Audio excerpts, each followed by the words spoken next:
Rainier Foley de Fiore, Here. Refugio Lara, Here. Ryan Lascalzo, Here. Samantha Brown, Here. Sarah Jordan, Here. Sidi Deshpande, Here. Sydney Gibbard, Here. Sophia Polillo, Here. Tim Tierney, Here. Tom Doherty, Here. Xiaoru Shi, Here. Yujin Zhang, and Yuna Choi. Was anyone's name not called?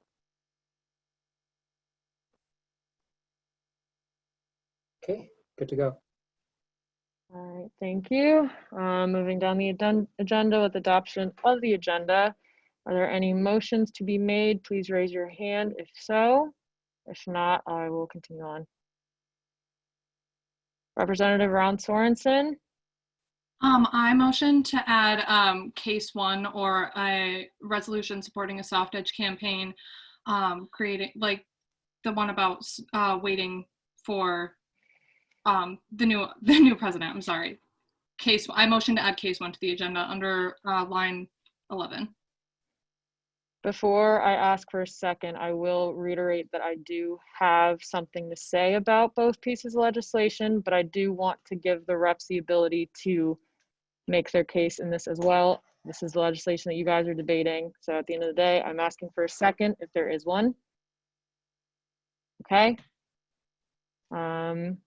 Is there discussion on this specific? Actually, what I will allow is I'll allow Representative Reynolds to add his, and if there's a second, and then we'll have discussion on both since they're in the same realm. Representative Reynolds. Motion to add case 2. I see a second. Okay. What I will reiterate in terms of being the chair, I have to be honest with you guys, I do not feel comfortable with these resolutions coming to the floor.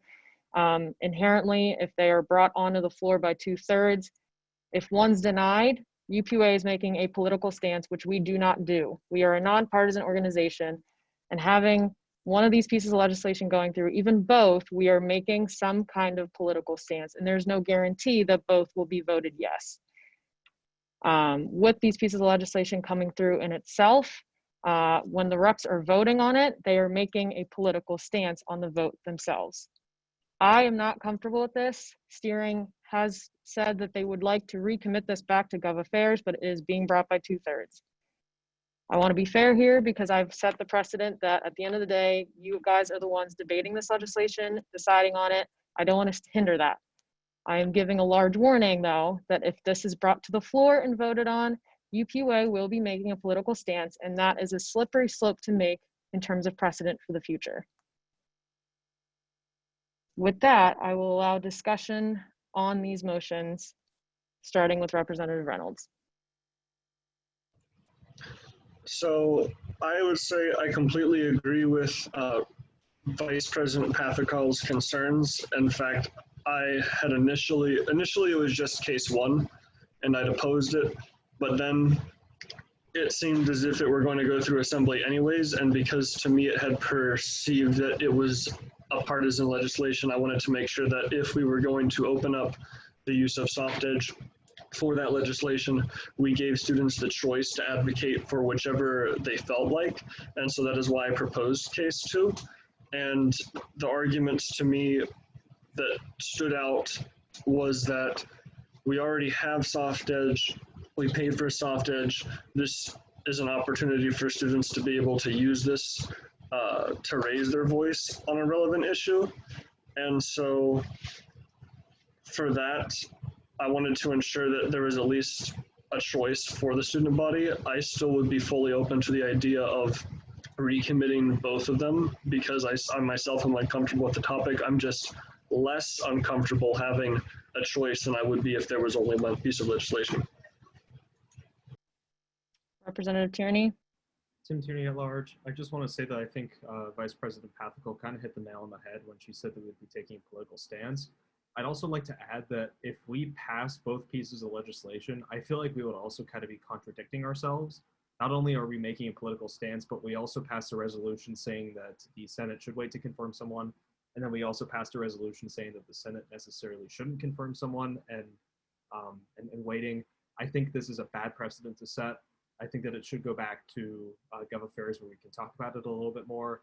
I just don't think this is the place for UPUA to get their noses stuck in. Representative Ron Sorensen. I also agree with the concern that like it's possible that they both would not pass, but I would like my reason for bringing this to the floor tonight is that I think that students here for Open Student Forum and people who are here with the press deserve to hear us talk about it a little bit more. I also think that you can vote yes to both or you can vote no to both. If like I will be keeping my vote the same for both. Like if these both come to the floor, I will be voting yes for both because I don't necessarily think it's a political statement. We are passing a resolution giving students the opportunity to advocate for what they believe in. We're not saying we think one thing. We're saying we think students should be able to use this tool that their student fee dollars paid for. We're not making a political statement, in my opinion, and I don't even think that this is necessarily partisan because both are coming to the floor. I do not agree with steering's decision that they should be combined, which is why I motion to bring this to the floor tonight because they have greatly different nature of the situations. The recommended course of action is different. These would be creating two different soft edge campaigns, and that needs to be very clear. But I do think that they should pass. Like I think that we're not making a political statement. Like you don't have to agree with either side. You don't have to have an opinion. You're just saying, hey, I think that students should, one, be able to listen to us talk about it, and two, I think that students should be allowed to advocate for themselves. That's what a vote yes for bringing it to the floor is, and we would have a discussion later. So like I'll save other commentary for that. Before I go down the queue, I just want to I guess clarify exactly what could happen tonight in the different scenarios. So there's the scenario that both could come by 2/3. We talk about both. However, one could be voted yes, like UPUA votes yes on it. One could be voted no. In that scenario, we are taking a political stance. If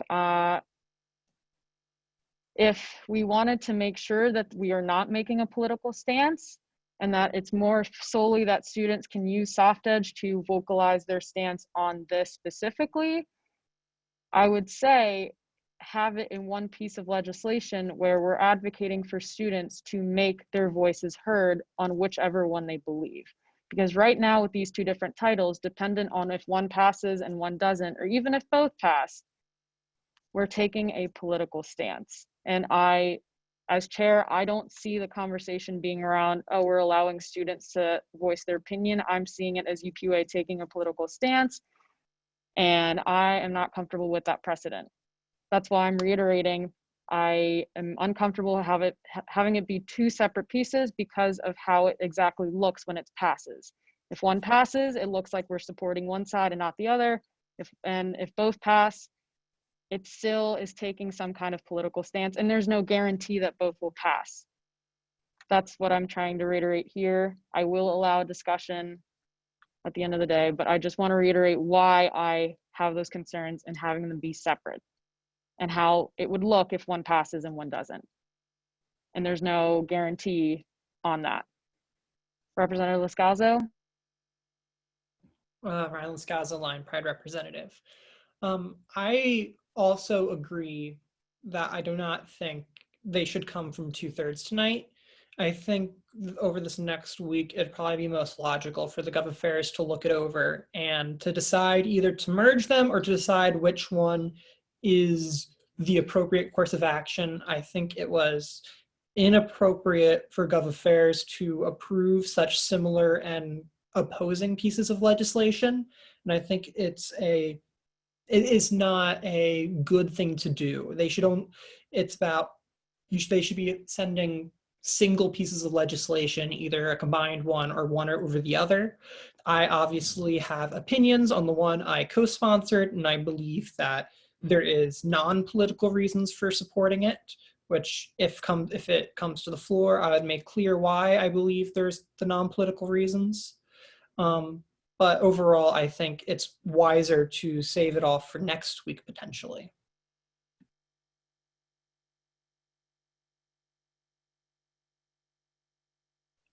Here, see, I do see a motion in the chat. Representative Tierney, can you specify what you mean by the previous question? Yeah, so the previous question would just be calling a 2/3 vote on both of these to see if they're added to the agenda. Okay, with that, is there a second on Representative Tierney? Okay. Give me a second. All right. I'm gonna lower everyone's hand for the sake of, is there discussion specifically on Representative Tierney's motion? If I see a raised hand, I'm gonna say that there's a discussion specifically on his motion, but if not, I will go through. His motion is to either bring by 2/3 both pieces of legislation. Since there is discussion on it and obviously people are not agreeing, I can't take general consensus. Yeah, so I want to see if there's he's essentially saying 2/3 vote on it and see where it goes. All right, with that, I'm going to release the poll. I'm going to do it one by one, simply because they were brought one by one.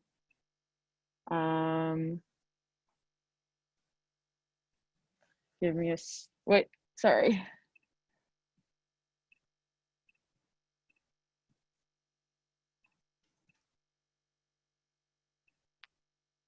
Give me a second. I have to edit it on a separate screen.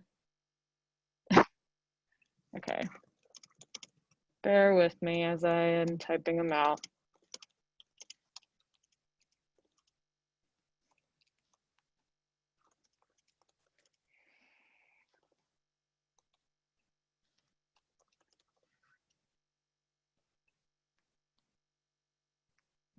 Okay.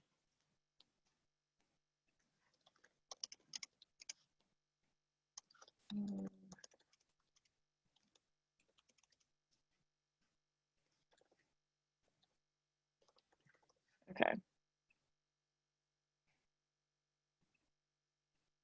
Let me see if they're coming up. Yeah, okay. So first one we'll go through is motion to add case 1 to the agenda. This requires a 2/3 vote to be added to the agenda. And before I launch the poll, Speaker Zong, can you just clarify what 2/3 would be? Yep, give me 1 second here.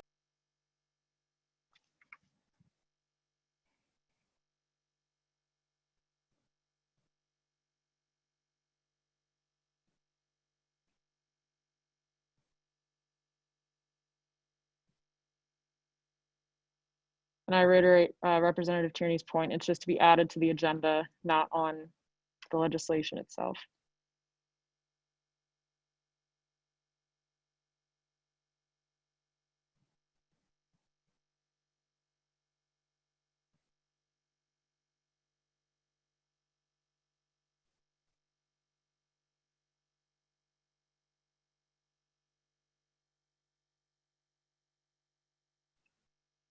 I'm waiting for Speaker Zong to give us a vote on what the 2/3 vote threshold is before I continue with the poll. 2/3 would be 23 representatives. Okay. Representative Robertson, do you have a discussion or another motion? Sorry, my Zoom lagged. I put in the chat a little bit ago. I was wondering if I can like motion to amend Representative Tierney's motion to like vote by roll call. If we could do that for this, I don't know if that's possible.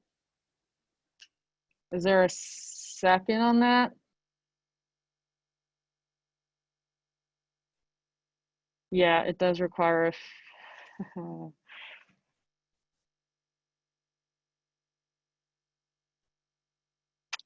I just want to see it go. At the end of the day, I'm pretty sure it also is up to my discretion on roll call. I'm going to do a poll simply because all right, I'm just going to continue with the poll. Speaker Zong, what was the threshold again? 23. 23, okay. So I'm gonna launch the poll. So this is for motion to add case 1 to the agenda. I think you guys should be able to see it, yep. Yeah.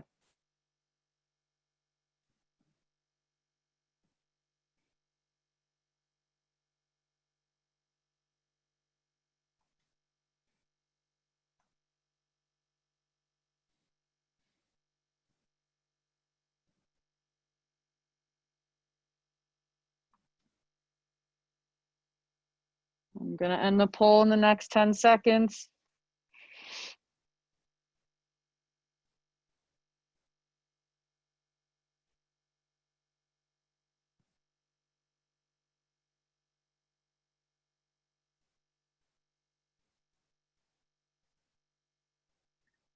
Ending the poll. Motion fails. It will not be added to the agenda. I rescind my motion, thank you. I do not want to vote on the one, but not the other. Okay. All right, with that, are there any other motions to the agenda?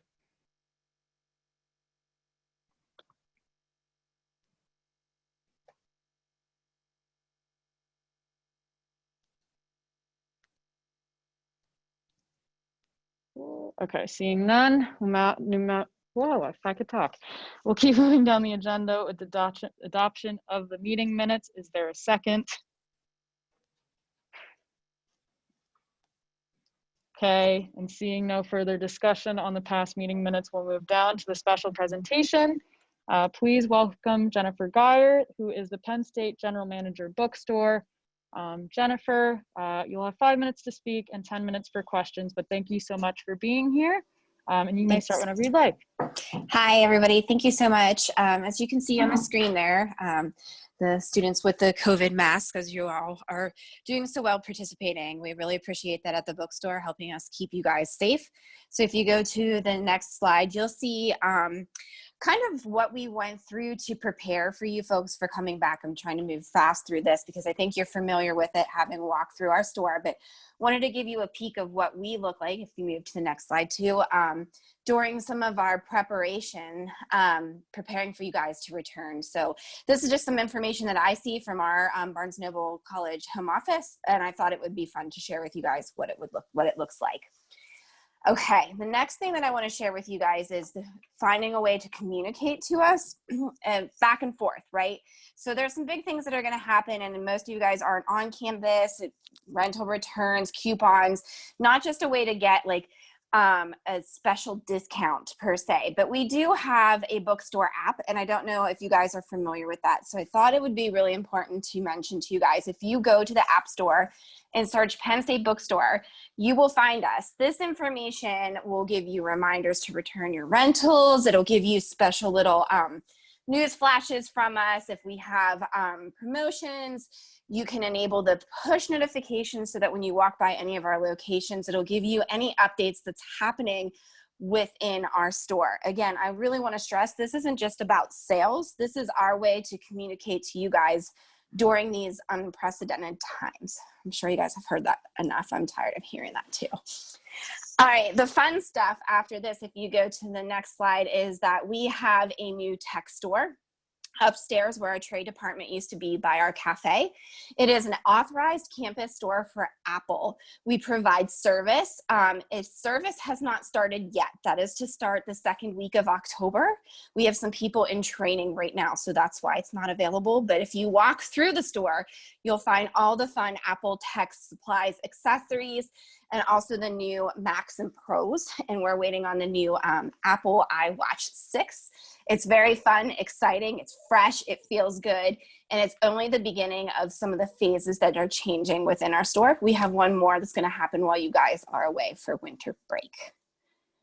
And as always, access and affordability still remains a focus for the bookstore for you guys, knowing that most students choose to delay their purchasing or not purchase their textbooks because of cost. It's still the main reason why we launch these access models such as First Day and First Day Complete. I'm gonna run through it fast, guys, because I don't have a lot of time, but I welcome you to email me personally at jlg337@psu.edu with any further questions. But First Day is a model that affects class by class, and we offer low prices by working closely with the university and some of the publishers. It has a course fee rather than a big bulk. This is the one that we're really trying to target here at University Park because it can make the quickest impact for your cost. And faculty members don't have to change what they're doing. So we just kind of work with the publishers to use, I'm sure you're familiar with a whole bunch of those access codes and the homework access codes, and it would be accessible to you on the first day of classes through Canvas. And it does have an opt-out option, and I know you guys always ask me that question, why it's not an opt-in, but there's legality behind that.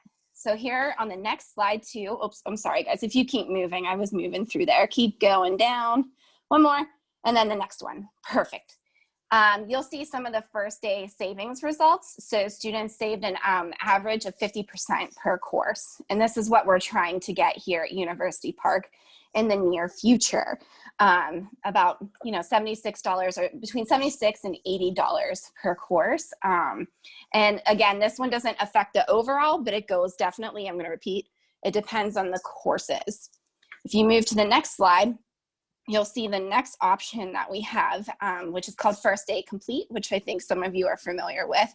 And this is where the costs are added in to tuition, and it's for the greater good, right? So the benefits are for like overall for everybody rather than those just enrolled in a particular class. It also is an opt-out only option. And it does still come in digital and print, and it would still be accessible if they were digital, accessible on Canvas, or if not, you would come into the store and all your books for your classes would be boxed up and ready for you for your first day. And that's what we're pitching to pilot in some of the Commonwealth locations prior to going into University Park. We want to test it out, see what it's going. The university is very interested in this for the Commonwealth. And my quick solution for savings for students here in textbooks is the First Day that we pitched earlier, which goes by course. And then if you go to the next slide, I think this is a fun fact that I would love to elaborate more to you guys, is that every sale that's made within the university bookstore, there's a percentage of it that goes back to scholarships. So you are helping fellow students when you do shop at our store. And we also participate in a lot of philanthropy throughout the university. So hopefully you guys will get to see some of that in the future. We're gonna get better at bragging about it a little bit, or not even bragging might be a strong term, but we're getting better at promoting it and letting you guys know and be more involved with us. I'm always looking for feedback on how to get the students more involved with the bookstore. And one of the things that we're doing in our next phase of construction is actually having a room that you guys can book within our store to work. It's gonna be pretty spectacular, and I'm excited to share it with you. So that's all I have. I did move fast so that we would have time for questions, and I know you guys have very important things to discuss, so I didn't want to take too much of your time. And again, I really appreciate the invite and hope to come back again. Yeah, of course. Thank you for taking the time to present to us. With that, are there any questions for Jennifer Geyer? Representative Reynolds? Hi, yes, thank you. Thank you so much for coming to present over this. This is a topic I personally feel very passionate about. Could you go over again, you mentioned having the cost of textbooks just added into tuition. You said that was an opt-out option. Could you explain? So in our presentation before, I was able to share some prices, but we're working on changing some of that because it changes semester to semester.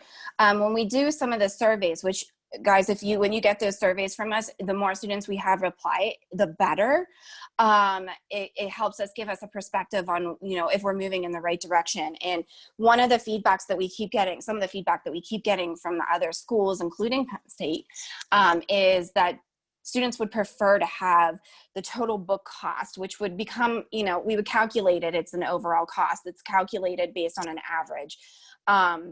added to their tuition, so that it would be like you would get a whole lump sum, that just that one cost would cover all your textbooks. So again, when I say that's for the greater good, yes, there's going to be maybe a semester where it might have been cheaper just to buy the books separately and not do that bundle, and you have the option to opt out of that and go ahead and purchase those textbooks separately because you would have saved some money that way rather than having to buy the bulk, if that makes sense to you.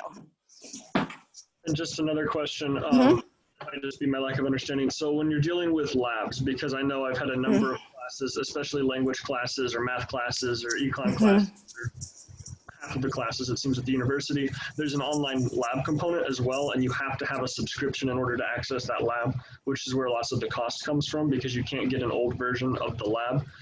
Correct. How would this be taken into account with the bundle? Would there be able to be like mass discounting, or are students essentially going to pay the full amount for the labs for each lab class and then again for the books? They would be included in the cost from what I'm understanding now. Now, remember, things change every day whenever we're having these discussions, and labs are definitely one of those pain points when it comes to this. So what we're discussing now with the university, and again, this is all just ideal right now, right? Like this is an ideal concept where they haven't agreed to it yet. That's why we're still calling it a pilot.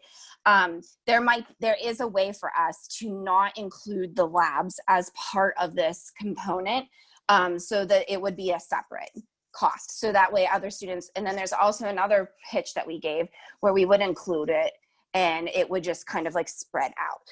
Mostly, like if you think of like music classes, right? There's not a lot that they might not have to purchase a lot, or art classes and graduate classes. We've asked that we would remove those from those averages so that they weren't included, because why would they have to pay a cost when their classes normally would have no fee or price, textbook prices. Does that help answer your question? Definitely. Thank you very much. Absolutely. Good question. Thank you. Sure, Jordan.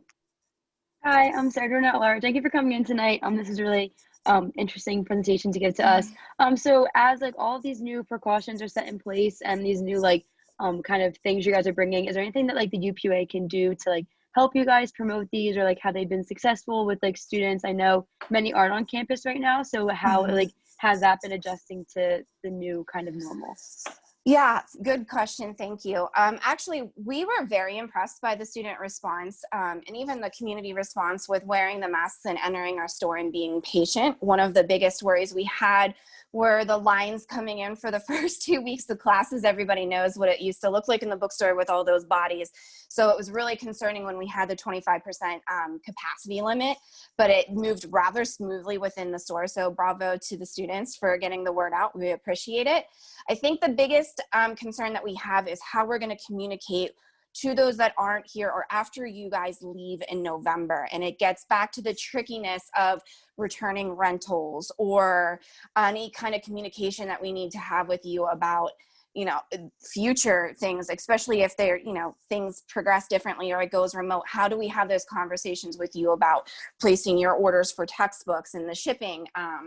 Which if your order is more than $25, you get free shipping. And we're all here to talk about access and affordability. We know that you're going to hit that line. So for us, I think the big thing is, I don't know if many people know that we communicate through this app. You guys are all very familiar with the Penn State Go app now. I think we're all kind of trained to do that. So any kind of push or communication that you can get about, like, if you've rented books with the Penn State Bookstore, or you're planning on placing your bookstore orders, with us in the future, you've got to have that as a communication tool with us. It's more than just an advertisement for the promotions that we have going on. The benefit, you definitely get a lot of discounts, but I think it's really important that we have those communications to remind you that it's getting close to this date, be prepared for this. Or here's where you can, find your returns labels, or here's where, we give all those kind of pointers through the app, through our communication, or they can subscribe to our email list through our website. I'm a little tongue-tied tonight, guys. I apologize. It's been a long day.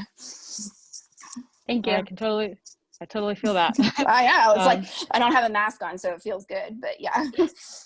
Representative Risser. Hi, thank you so much for coming out tonight. This was super interesting. So personally, I've had horror stories trying to get my MacBook repaired last week when it died, the week before finals. So I find the Apple retailer super exciting. But I'd just like to know how is this a great new feature being communicated to students? And I know when going to the IT service desks, like around campus and the library and stuff, they're not allowed to touch Apple products. Could this possibly be an opportunity for students to work at the service desk and get their hands on Apple products and stuff? Great question.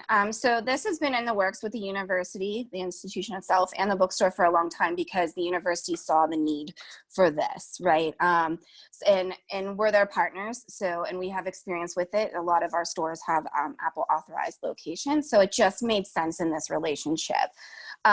Yes. Students will have the ability to apply. We're actually hiring for the positions now.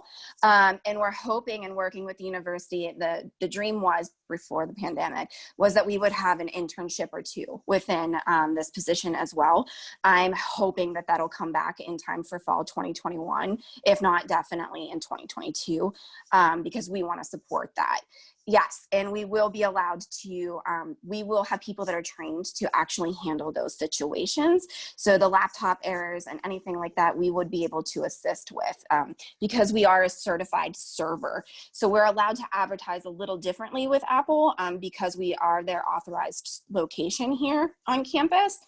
But everything we do has to get approved through them. So any kind of marketing or information that you're getting from us is going to be Apple approved, and we're going to have university support. So we did this quietly because it opened a lot earlier than we expected that it was going to. There's going to be a formal announcement of it that you guys will get emails and announcements from the university on the store officially being ready to service. So you guys will get that as soon as our employees are trained and certified.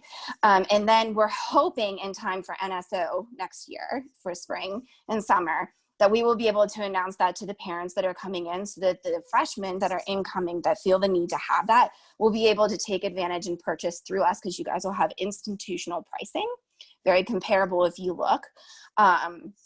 With the Apple products, and we'll be able to service them. So I think our biggest push in our announcement will be starting with the new students, and then it'll just kind of be known. But the fact that we did it so quickly and quietly, the communications should start hitting here in the middle of October, early November. Thank you. That was a really good question. Great. Thank you. We're really excited about it. Yeah. Representative Bose. Hi, thank you so much for coming in and speaking to us. Just regarding shipping, I was just wondering if for international students, has there been any problems running into problems with shipping or extra fees or anything of that sort? Good question. So there are certain countries that do charge the international students once the shipment arrives to their country that they have to pay some of the, like their version of taxes on their ends. But overall, we have not had any concerns or issues with the shipment. I'm actually on an international international student working group this is our main priority for spring, where we're discussing how to, make the textbooks more accessible other than digital, because even some countries have issues with the digital versions accessibility.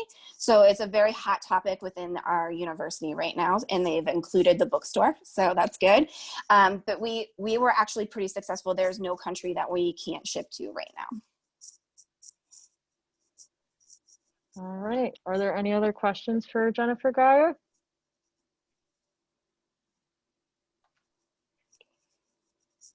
All right, seeing none. Again, thank you, Jennifer, for coming in and presenting so much information and vital information that we need.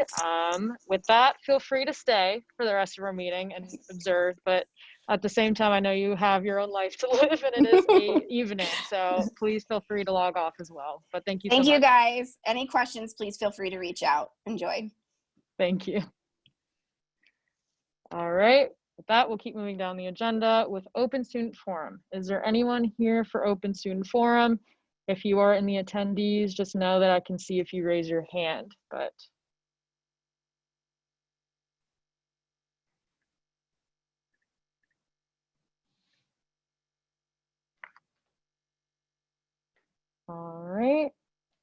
Seeing none, we'll now move on to a report by the president, President McKay. Hey everyone, been pretty busy. We have classes ramping up with their midterms and myself included, so I'll try and keep this short. I first want to thank Jennifer for coming and talking today. Really exciting stuff. I know that I'll be utilizing the Apple Store quite often. I seem to be having some trouble with my Mac, so that's really good to hear. And I'm sure students are in the same boat. Let's see, applications for the Executive Director of Finance and for first year council have been made available on the UPUA's website. Please encourage your friends to continue checking out different ways to get involved in the UPUA, especially in the legislative branch. I know that committee coordinators and legislative staffers are two very new roles, but which Stephen, I know, was really dedicated in getting students involved in that process. So please continue to share those applications. A few other administrative notes. Michael Matuli will, following the Judicial Board's approval of Policy 0815, come on as my Chief of Staff. And also, I'm sad to report that former co-director of Sexual Assault and Misconduct Prevention, Sarah Beth Bowmaster, has resigned. I just wanted to say thank you very much to Sarah Beth for her continued advocacy. I know that she's going to continue doing great work and be able to focus a little bit more on academics in addition to all that she's already caught up in. Let's see, additionally, Representative Doherty, GPSA President Alex Zhao, and former GPSA President Claire Kelling and I met to discuss borough student representation on the Borough Council with Tom Fontaine, who's the Borough Council Manager, the Borough Manager here in State College. There was a resolution that Gov Affairs put forward last year encouraging two students, one representing a graduate portion of the student body and one representing the undergraduate students on the Borough Council. They will be putting that on the agenda, but Tom would have to help you with the date as to when it's actually going to be put on. I believe it's the 14th or the 15th, something like that. It will be on the Borough Council's agenda soon. And until then, they've agreed to let Alex and I serve as those sort of representatives of each of the student bodies, which I'm hopeful will allow the Borough Council to see the benefit to having both an undergrad and a graduate representative on the Borough Council for that final vote when it comes up later on. CCSG will host a council meeting, the first of the fall semester, on October 9th from 8:15 to 9 o'clock. I would encourage all of you to come out and join if you can. Exciting stuff going on in the council. I look forward to attending with Lexi. Some interesting notes: you can now schedule, any student can schedule an office hour or half an hour with me if you would like. I really think that it's important that we get out and hear from our students, myself included.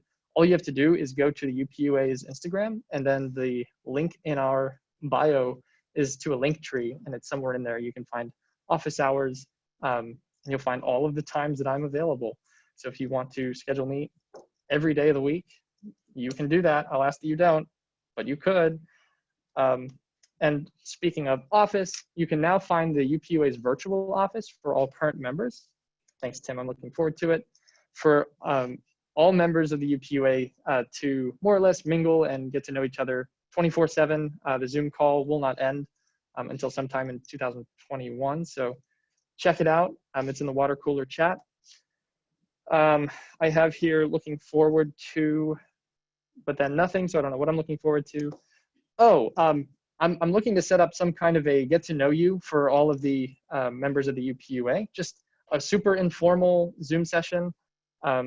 I would love to do something in person if we could make it work in a safe way, which follows all health guidelines. But I think setting up some kind of a Zoom call for an hour and a half or so, just to get to know each other on a Saturday, is something that I'll be looking to do. But I do want to send a poll somewhere in the teams so that everyone has a say in what day would work best for the majority of us. So keep an eye out for that.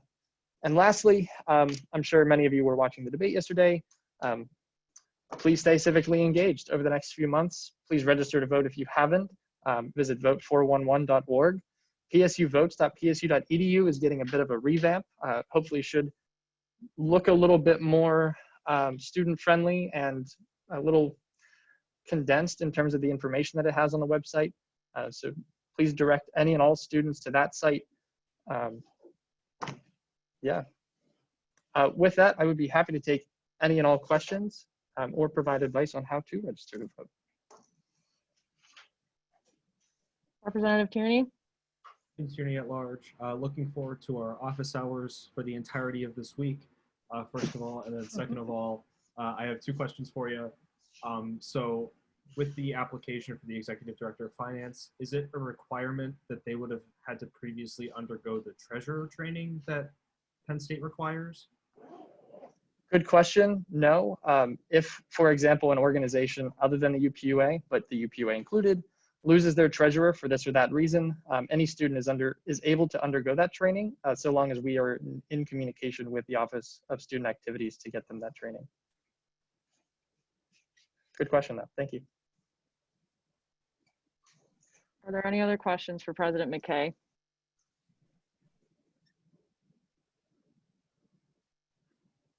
All right, seeing none, we'll now move on to my report, and it's also a really heavy academic week for me as well. So I'm going to keep it pretty brief, but just a reminder, Zach, President McKay and I have bi-weekly meetings. Actually, are they weekly? Bi-weekly. Regardless, we have very frequent meetings with Vice President Sims. So if there's any concerns that you want us to relay to him, please do so. I believe my number is in my email signature. I also know Zach's his number is in his email signature. So shoot us a text, please, if you have any concerns. If you want to message me on Teams, do so as well. But just know that that's a frequent meeting that we have. And if you have any questions at all, just make sure to bump them to me and Zach. I will also very excited to join Zach in the CCSG Council weekend. Looking forward to that. I just love the partnership with CCSG that we have, so I'm very excited for that. Other than that, I'm continuing my work on the two search committees for the UHS Senior Director and the Diversity, Equity, Inclusion Vice President. Obviously, for confidentiality sakes, I can't say candidates or specific information, but they are going along and they're very productive. So I'm very excited to be a part of that.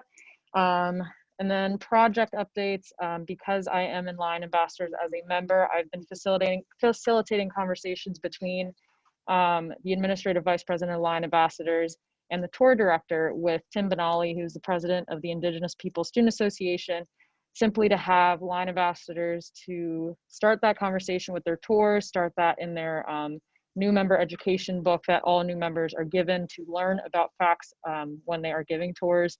Just starting that step as early as possible, since there is a early working draft of the land acknowledgement. If anyone is ever interested in that process, please reach out to Chair Rodriguez or I.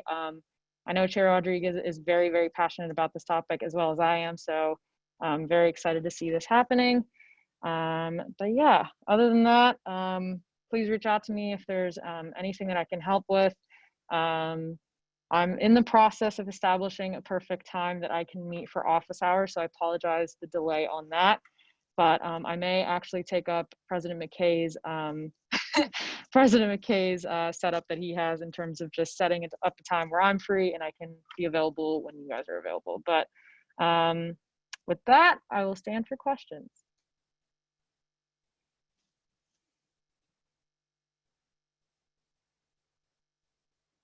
All right, seeing none, we will now move on to liaison/affiliate reports. If you are a liaison or affiliate, please raise your hand so that I can recognize you.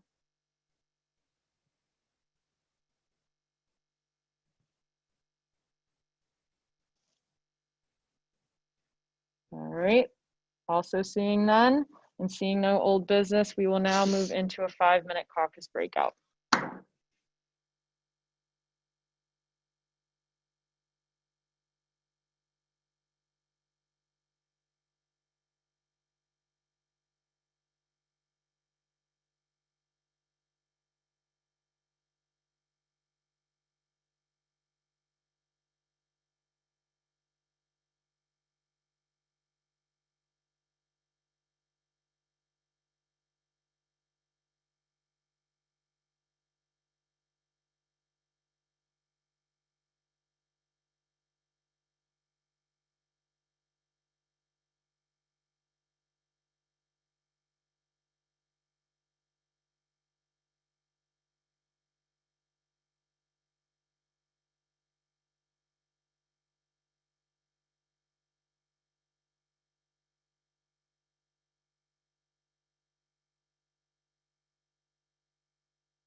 All right, and starting with new business, we will start with the confirmation of first-year representatives, Kyle, Quinn, and Anna Taylor.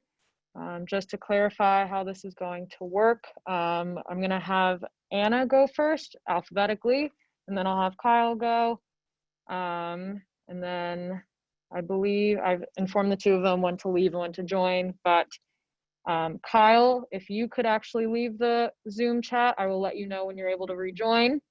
Anna, just be prepared to start speaking. You'll have 5 minutes to speak and 10 minutes for questions. But Kyle, just shoot me a text when you've left the Zoom, so I'm good to go there.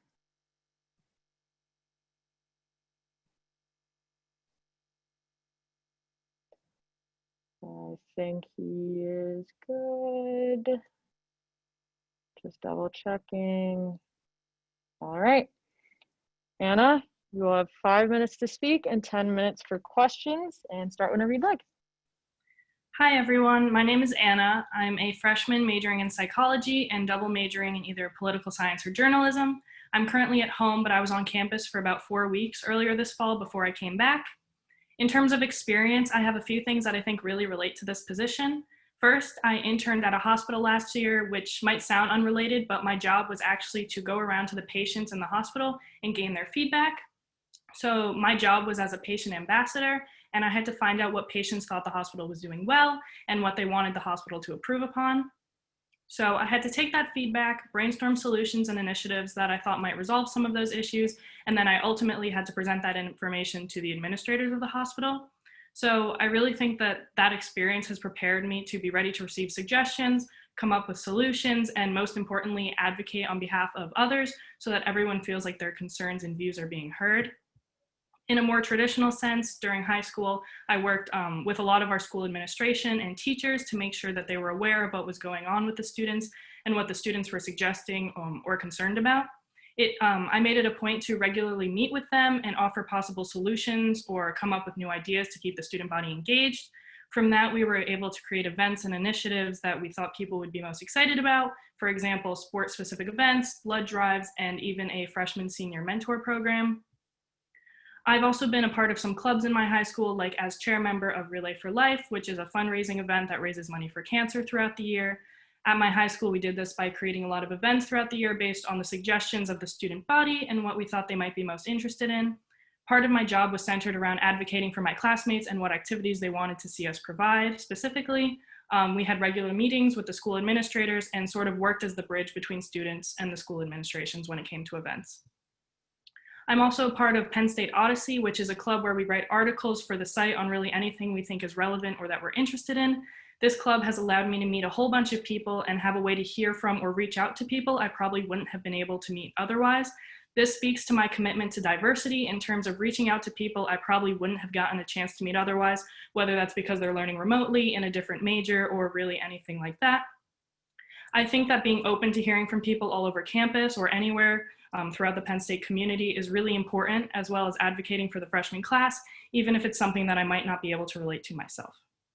I heard about this organization when I was looking for ways to get involved on campus, and I've actually always hoped to get involved with the Penn State student government before I was even accepted into the school. I really considered this organization the best way to combine my interests because I not only want to help make change at Penn State, but I also want to learn more about the issues facing campus. When I first learned about this opportunity, I was really excited to apply in the hopes that I'd be able to use it as both a learning experience and a way to help directly improve the Penn State community. I chose to apply to this position because I've been on both sides of the student government in terms of being the one offering the suggestions or the one bringing someone's suggestions to the attention of others and trying to come up with solutions.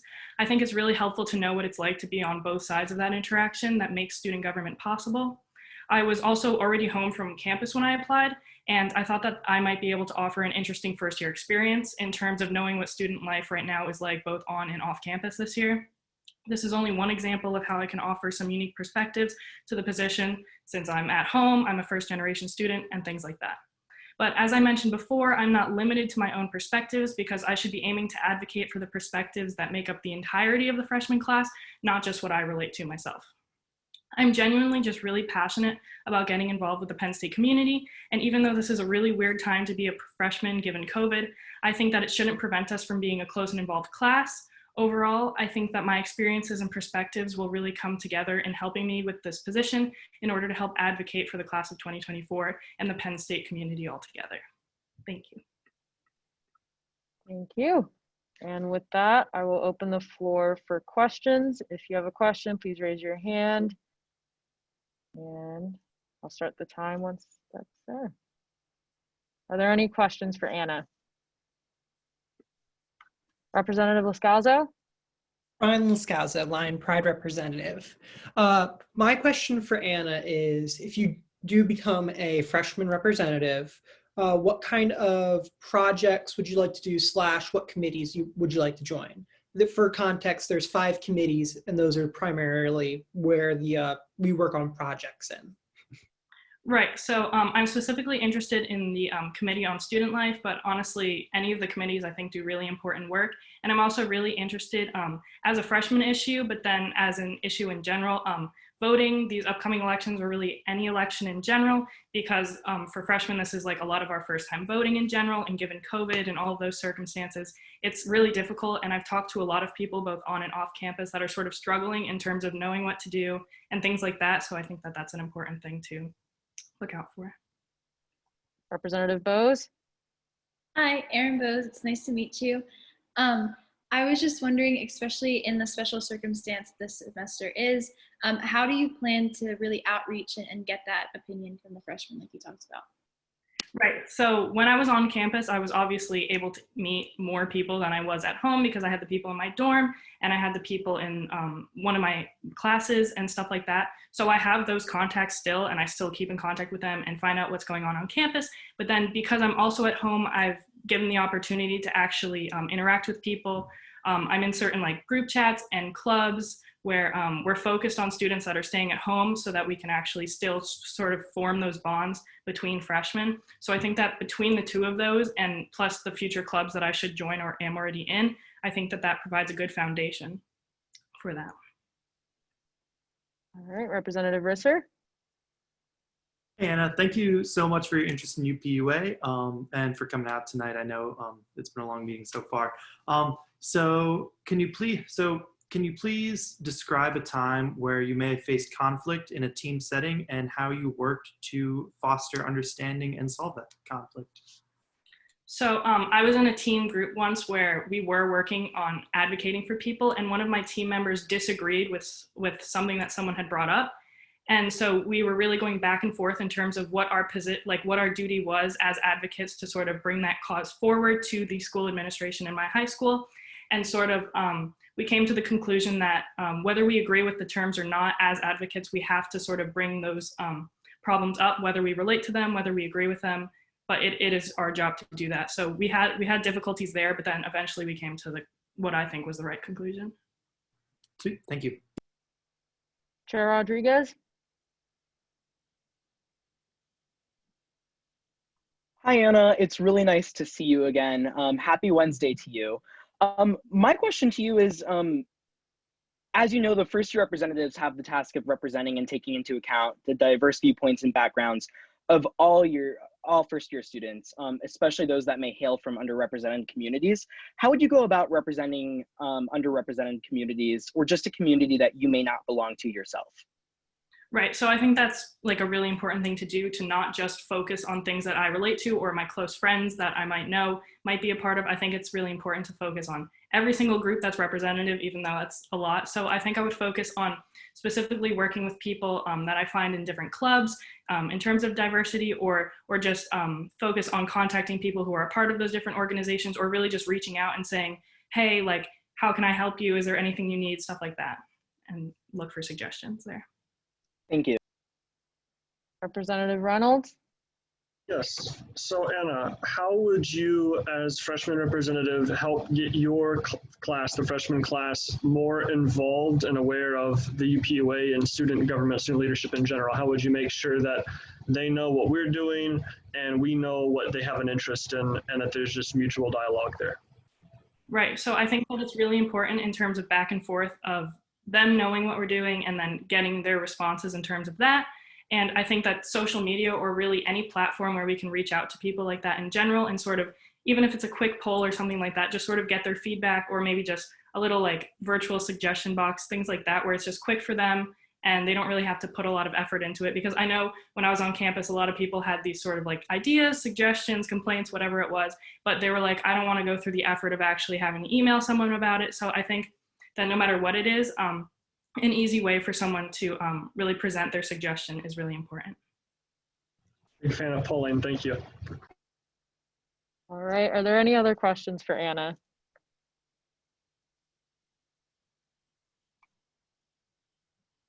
All right, seeing none. Anna, if you could please leave the Zoom and I'll invite Kyle back in.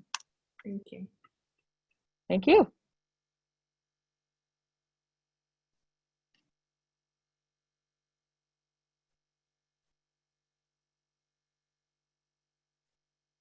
Webinar would be perfect if they had breakout rooms, but we're making do. All right. Hello, Kyle. You will have 5 minutes to speak and then 10 minutes for questions. So you can start whenever you'd like.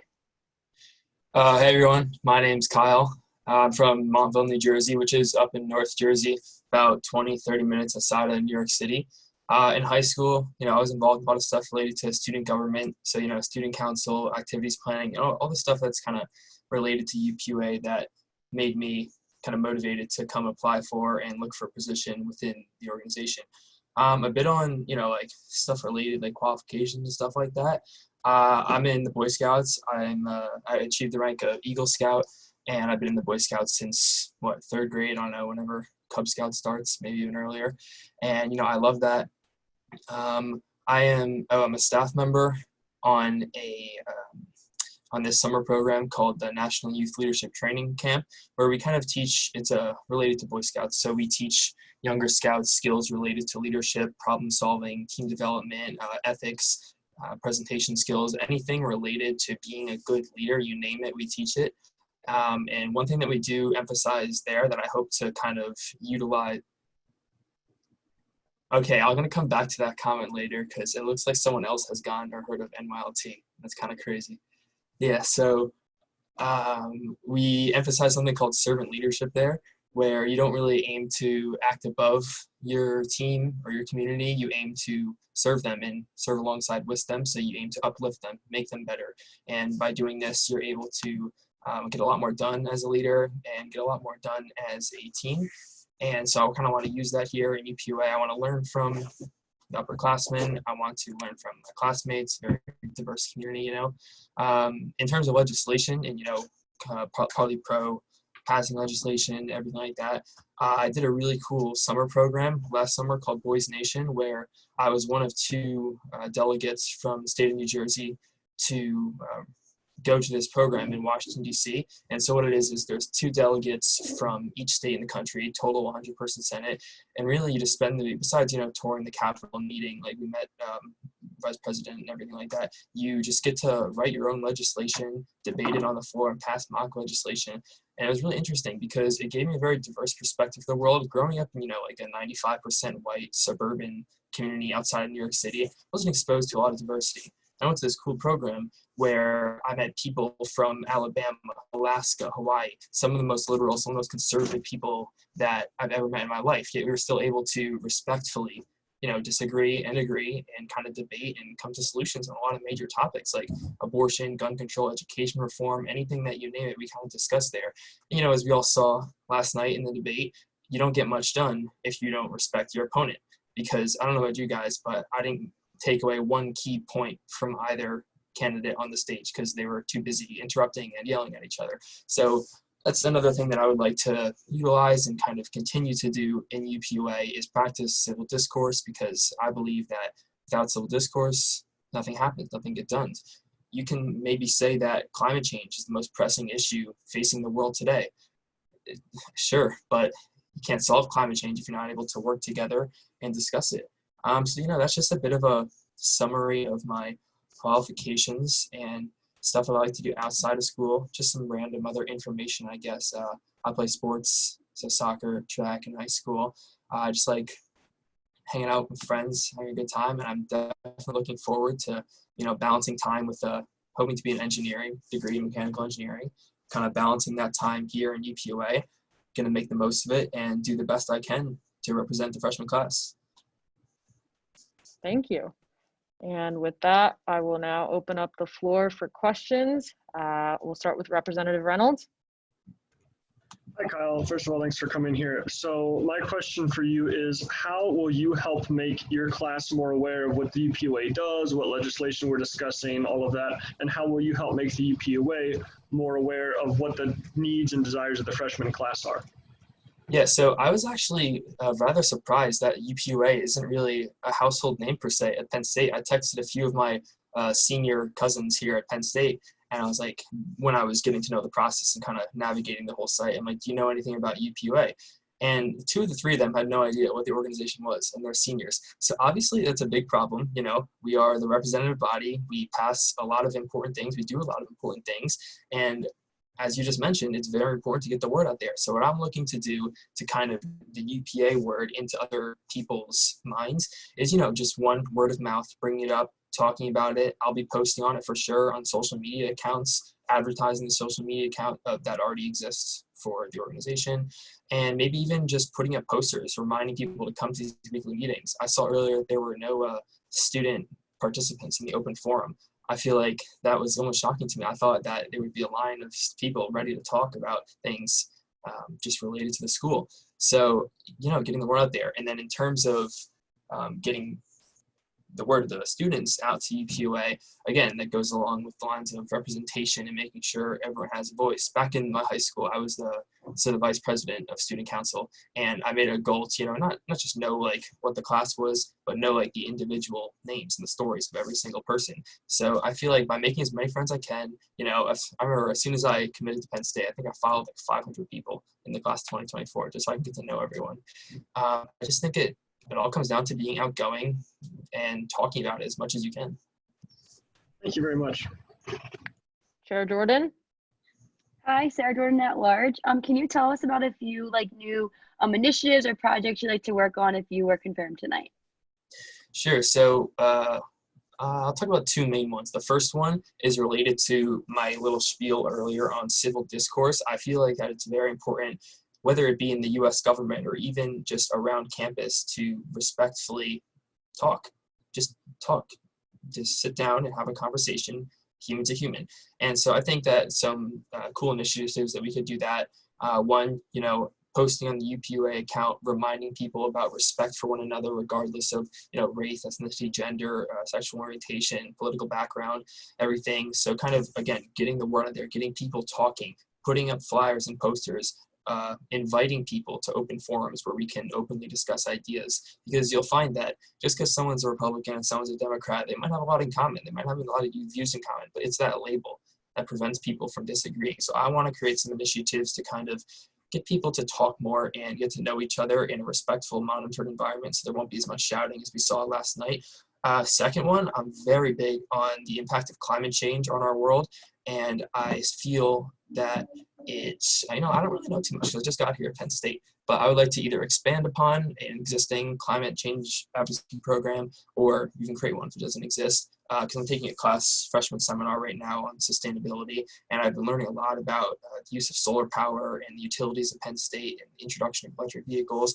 I think that if we could create a committee or a panel or something dedicated to the awareness of climate change, because us being the next generation, I feel like we're much more aware of the climate crisis than older generations are, i.e. the professors and faculty that make the decisions. So if we could create some resolutions and pass those, bringing to attention, hey, Penn State, we want you to reach this much % carbon emissions by 2025, and kind of get the word out, get everyone talking, I think that could be a great move. All right, Chair Rodriguez. Hi, Kyle. Thanks for coming in tonight, and happy Wednesday to you. As you know, the first-year representatives have the task of representing and taking into account the diverse viewpoints and backgrounds of all first-year students, and especially those that may hail from underrepresented communities. So how would you specifically go about representing underrepresented communities, or just a community that you may not necessarily belong to? Right, so I think it all comes down to the fact that I'm like, I'm white and not from a traditionally underrepresented community, but that doesn't mean that my situation is applicable to every single student at Penn State. There's a lot of different diverse racial backgrounds and even gender backgrounds that are marginalized, minority groups that kind of, oh, sorry, reading the comment, that are underrepresented. So I think a good move, one I was going off of earlier, is just, talk to them, meet as many people as possible. That's my goal here. Meet as many people in person as possible. It's a bit harder with COVID, but I'll be following a ton of people on Instagram, reaching out to everyone in the group me's of all these classes. There are, oh, sorry, disregard this. Okay.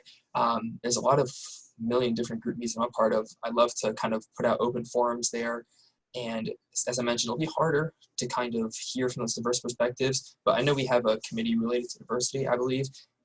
We want to invite students of diverse backgrounds to join those committee meetings, because as we just talked about earlier, no one came to this one, right, students? Let's not only encourage people to come to the main UPUA meeting, let's encourage students of diverse backgrounds and of even majority backgrounds, such as myself, to come to meetings where they can discuss these open topics and hear what they're saying. So I believe, Mr. Rodriguez, right, you head that committee?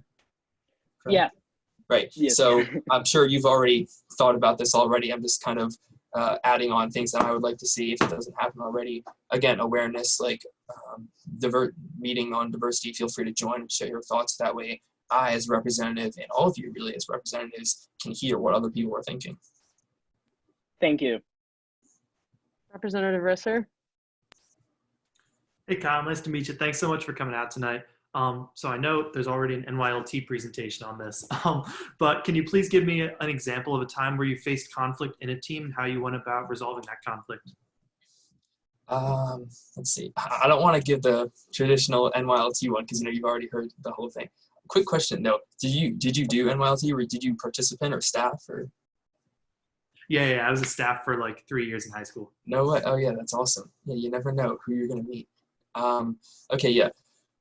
Yeah, on a team, I guess simplest possible example, just the other week in my engineering design class, it was a very simple project. All we had to do was design a table made out of cardboard, and you would think it was something as simple as that. How many different opinions could you have?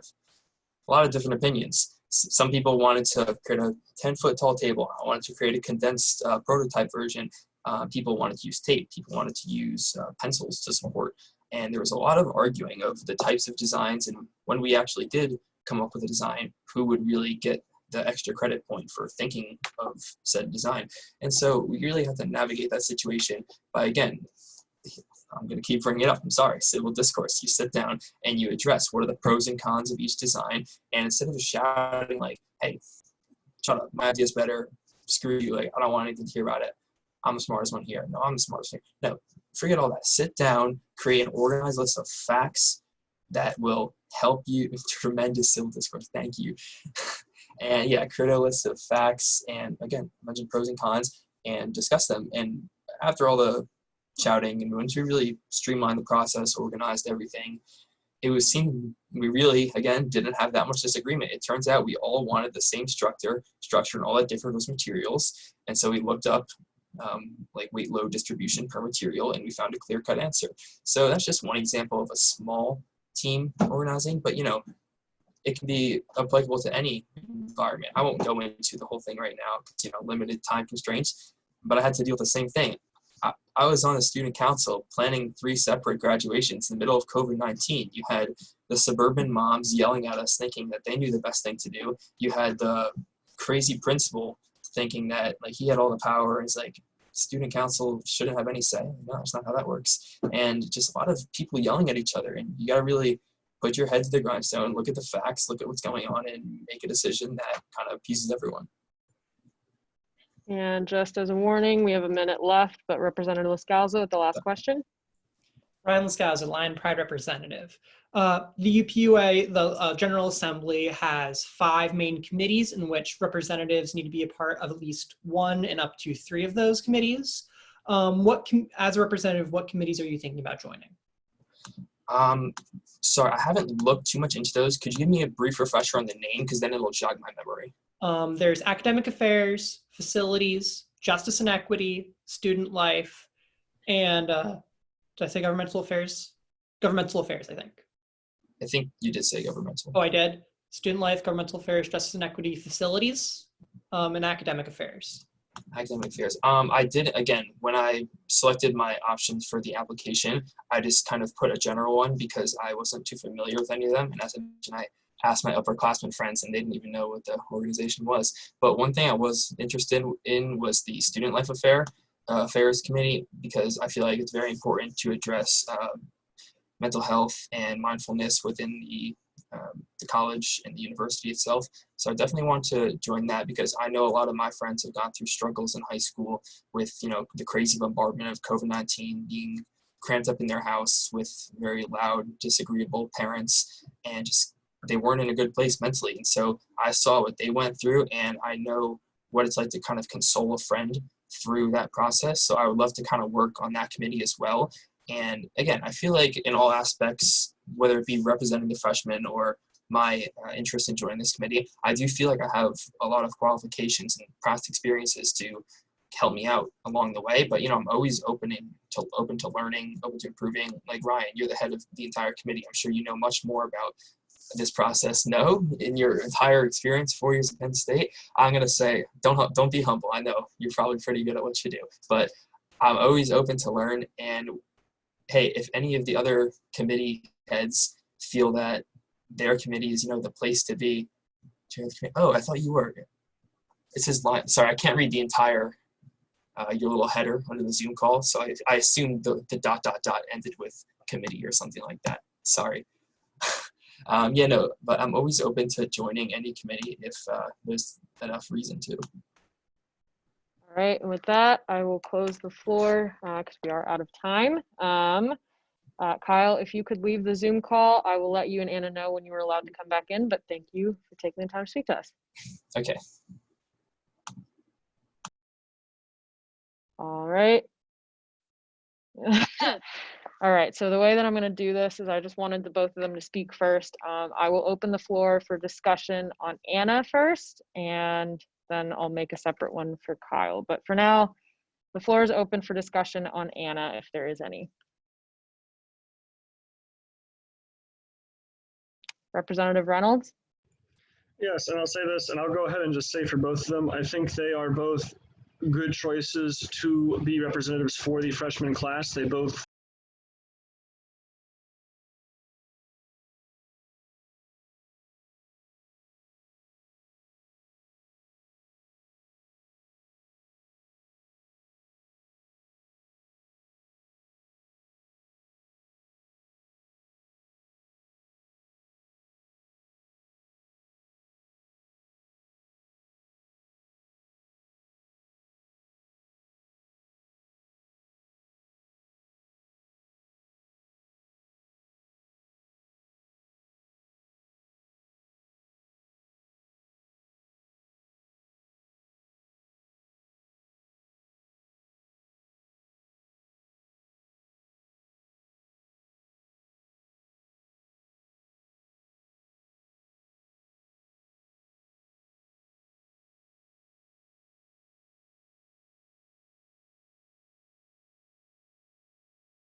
All right, I've texted both of them saying that they can join back to Zoom. I'm going to wait until they're in to announce the vote.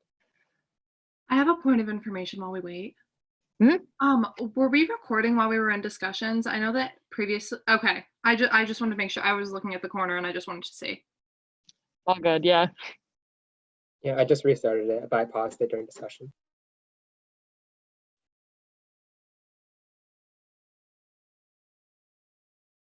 All right, I believe the two are back in the room, but congratulations, Anna and Kyle. You've both been confirmed as the first year representatives. Anna with a vote of 29-1-0, Kyle with a vote of 26-4-0. Congratulations. Thank you. All right, and with that, we will now move on to the next agenda item, which is swearing in of the first year representatives. President McKay, when you're ready, feel free to start whenever you'd like. Sure thing. Congratulations, you two. If you could please go ahead and turn off your microphones, unmute your microphones and raise your right arm and go ahead and repeat after me. We'll go ahead and get started. I promise to faithfully uphold. I promise to faithfully uphold the Constitution of the University Park Undergraduate Association. the Constitution of the University Park Undergraduate Association. And to defend the rights of each individual student. And to defend the rights of each individual student. While working toward the betterment of student life. While working toward the betterment of student life. I shall perform to the best of my ability. I shall perform to the best of my ability. The responsibilities and duties. The responsibilities and duties. That have been entrusted to me by. That have been entrusted to me by. The University Park Undergraduate Student Body. The University Park Undergraduate Student Body. Through virtue of the office which I hold. Through virtue of the office which I hold. Congratulations and welcome aboard. Thank you. Thanks. All right, and with that, we'll keep moving down the agenda with Resolution 2815, support for Governor Wolf's decision to fund mail-in ballot postage and creation of a mail-in voting educational campaign.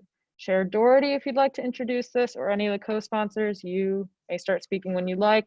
Just keep in mind the 3-minute limit that there is for speaking.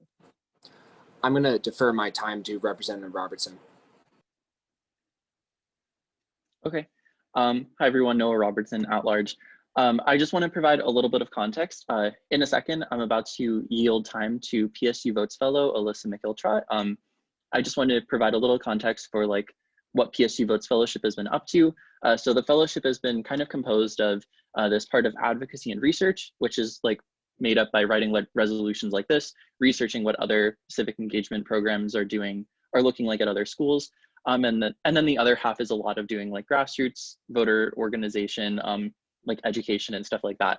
So part of that advocacy and research and writing has been done by Alyssa. And so she's here today to present her resolution, and I'm extremely excited to have her present in front of you all.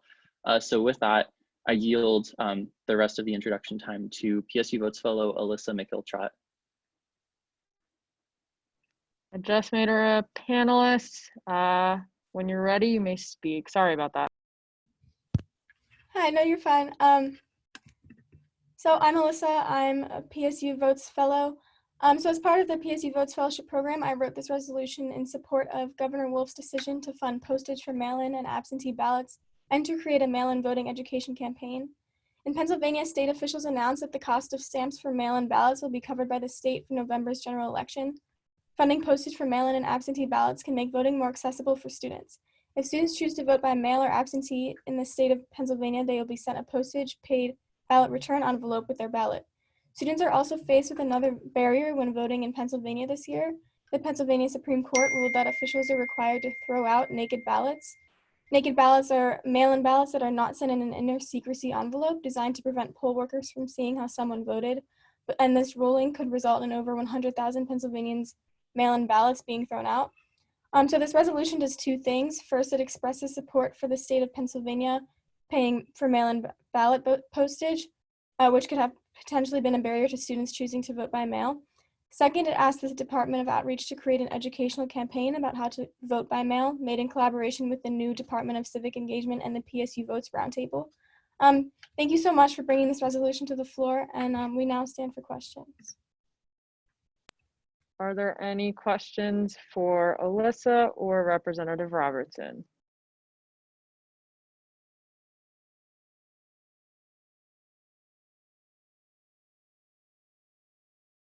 All right, seeing none, we'll now move on to discussion. Is there any discussion on Resolution 2815? Representative Lascalzo? Ryan Lascalzo, Line Pride Representative. First, I just want to say that I'm in full support of this legislation and all the work everyone put into it.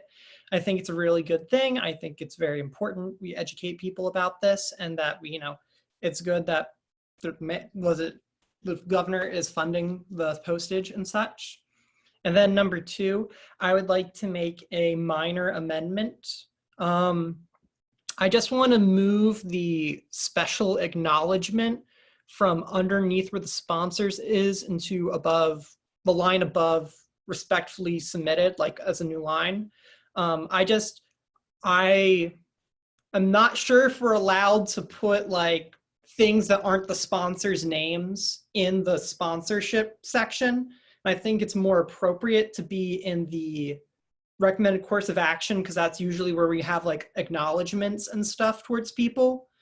It was just something I felt, and that's why I'm making this amendment. Representative Robertson, is there any discussion, or is that taken as friendly? Yeah, I mean, the placement of it within the resolution, I guess that amendment is friendly. It's more so just important to me that we have the acknowledgement for Alyssa, because she was the one who really spearheaded the project.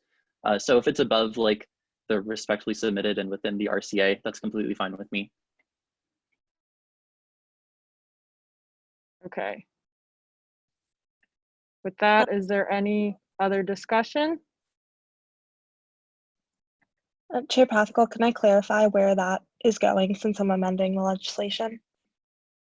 Yes. So would that be like line 36? Is that where it's going? Yes. Okay.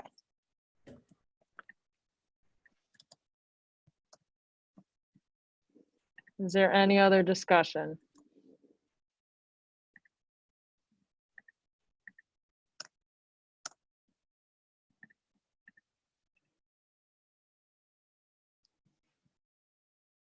All right, seeing none, I will now close the floor for discussion. And with that same protocol, please head over to Microsoft Teams, head over to UPUA, the team, and then go to General Assembly Channel. That is where the form will be. I'm just specifying this more for our new first-year representatives. That is where the form will be sent, and just do not take too long. If there's any difficulties at all, please text me or message me on Zoom, but I'm here to help. With that, head on over and cast your vote. Thank you.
I'll reiterate it again. I'll probably keep it open for another minute, but please, if you haven't voted, head over to your Teams in the General Assembly channel to vote. Thank you.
Apologies on the wait. Speaker Zong is just making sure that people can access the Teams.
All right, we're closing the ballot and I will let you guys know the vote very shortly.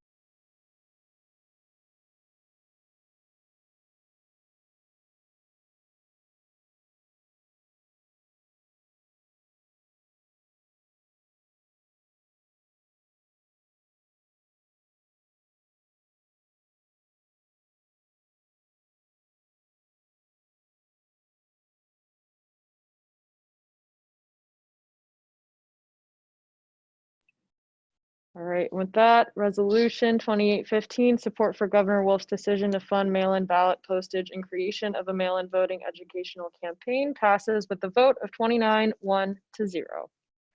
And with that, we'll move on to line item C, or line item D, resolution 2915, the Voting Opportunity and Turnout Enhancement, acronym VOTE Act.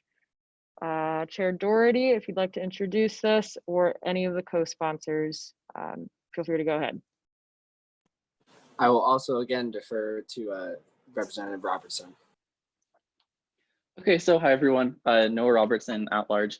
Very similar to this last one, this resolution was written by PSU Votes fellow Joseph Banuelos, and he's also here tonight to talk about his work and introduce the legislation. So I will yield the rest of my time to Joseph Banuelos.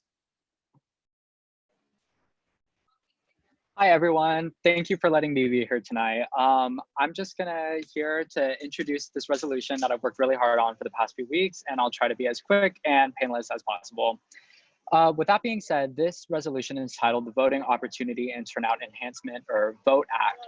Jumping right into the nature of the situation, one of the biggest problems, as you all know, is the low voter turnout rate for every national election, specifically within adults aged 18 to 29.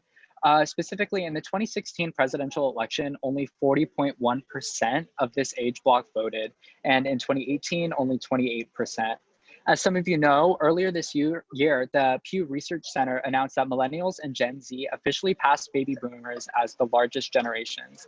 This means that we now hold the largest share of the voting eligible population, or the VEP. As all of us are involved in student government, we take some interest in it or have some sort of understanding in the federal government. So I want to explain to you the importance of voting. It's our civic duty. However, when it comes to college students, we are historically bad at turning out to vote. With long wait times, not enough time between classes, misinformation about polling locations or voter registration, or simply disinterest, we can't let the biggest proportion of the VEP fail to show up. We are the students and we are the future of this country. With more than 15 million people having turned 18 since 2016, it's finally our time to make a difference. And that's why I wrote this resolution. This resolution calls on the UP to recommend and urge the Faculty Senate to establish Election Day as a university recognized holiday. Additionally, this resolution charges the Committee of Governmental Affairs to launch a soft edge campaign targeted towards the member of Faculty Senate so any student can support the VOTE Act. These members of the Faculty Senate will be chosen with help from the student senators who are more familiar with the work of the Faculty Senate. At Penn State, we currently have no official holiday on Election Day. While this past month, Faculty Senate did approve a teeny and solemnity, it's not enough, and I believe we can do better. With one polling location that has changed this year, we can't predict the wait times or other problems that may occur.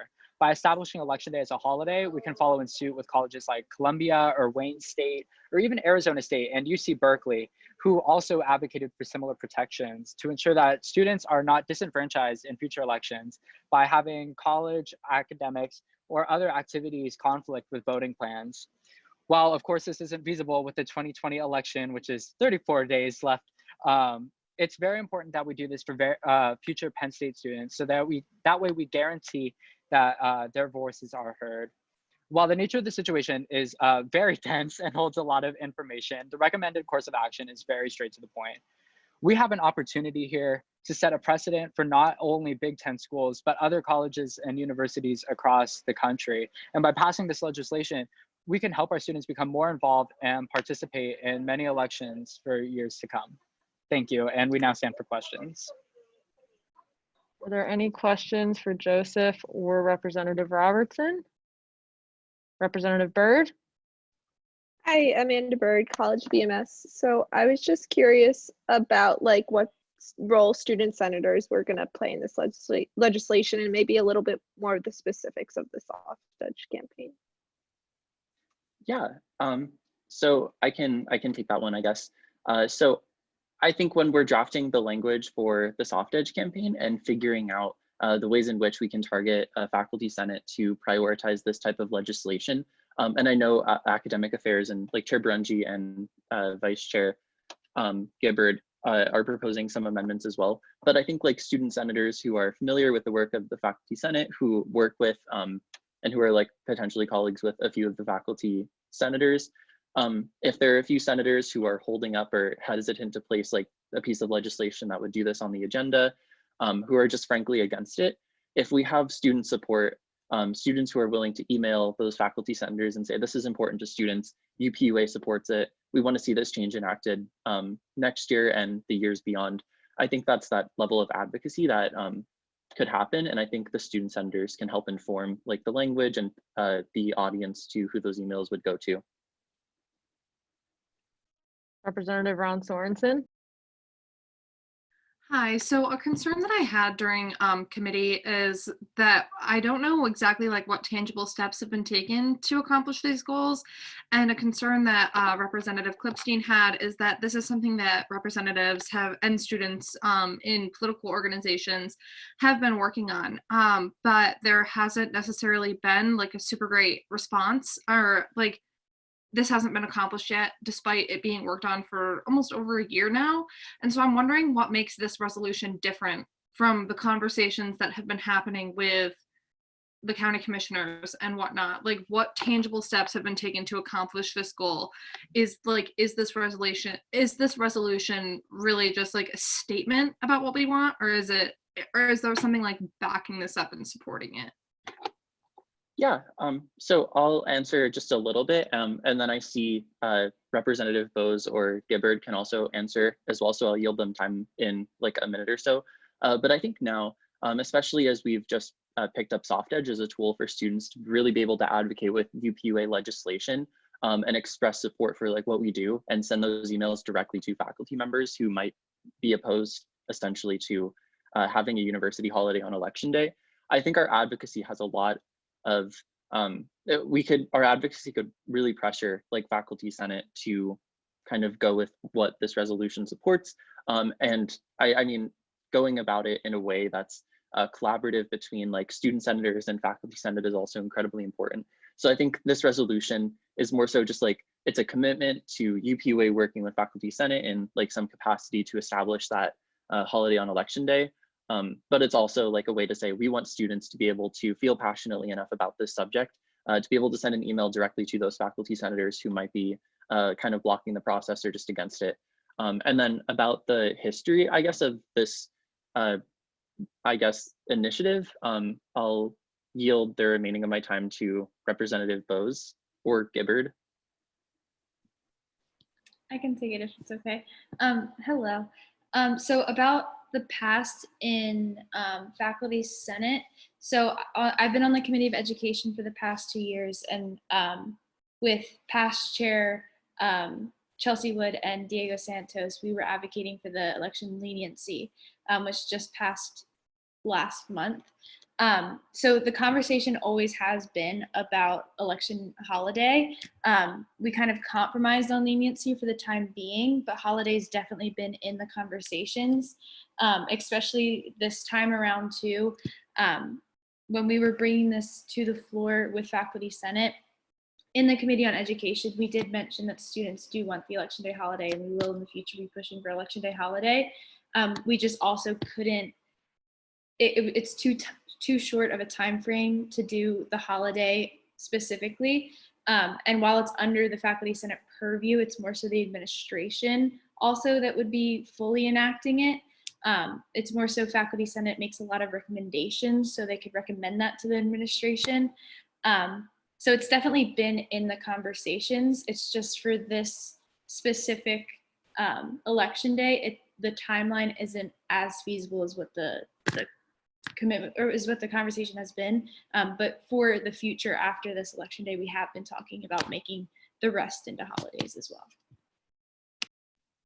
Representative Ron Sorensen, keep in mind this is still the questioning period. Actually, I will save this. I'll save this for discussion. Sorry. No, you're good. Representative Meter, do you have a question? Yes, I do. Okay, hi, Lakin Meter, College of Communications. I think a couple of other people briefly touched on it, but my question is, what makes you think that right now is the best time to be making legislation like this and making a campaign like this, as opposed to doing it in the spring or maybe early next fall? Yeah, thank you. So I think there's a huge exigence for addressing like this issue as soon as possible. If we're able to get this on the Faculty Senate's list of considerations now, as opposed to perhaps like January or February, that can give them 3 or 4 additional meetings to potentially consider it, as well as it gives us time to do outreach to students, seeing the chat, sorry, to do outreach to students and get them kind of informed about what advocacy UPUA is taking. Gives us additional months to be able to prioritize reaching out to students, telling them we have a soft edge campaign. If you believe university holiday should be on election day, please like fill out this form, email these faculty senators, and being able to take those concrete steps now rather than start of spring semester. So it really, it enables students to be able to advocate for themselves if they feel passionately about this. And then just kind of additionally, talking about priorities of like PSU Votes Fellows. Of course, I think it's incredibly important that they're doing work that's pertinent to the 2020 election. And all of them have been engaging in voter registration and like a lot of like that grassroots organizing and whatnot. But we also want to be able to enable the PSU Votes Fellows to kind of navigate their own interests and explore how advocacy works through UPUA. So PSU Votes Fellow Ben Huelos expressed interest in this specific topic, and I didn't want to shut him down and say, let's do this later. I wanted to enable him and say, yeah, let's definitely research into this. And I think he did phenomenal work, and he's really passionate about the subject. So it's about kind of creating that or finding that balance between what should we do now for the 2020 election and what can we do now to enable students in the future to engage with like the electoral process. And part of that was just this resolution that's here today. So thank you. All right, with that, are there any other questions for Joseph or Representative Robertson?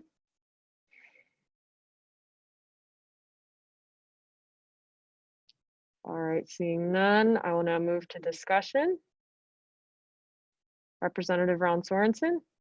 So first, I would like to say that while I support this this resolution, and I'll be voting yes, I do think it's a little bit more symbolic than practical. I don't think that this is actually going to be able to get done by election day, but I do absolutely understand the need to get this work done.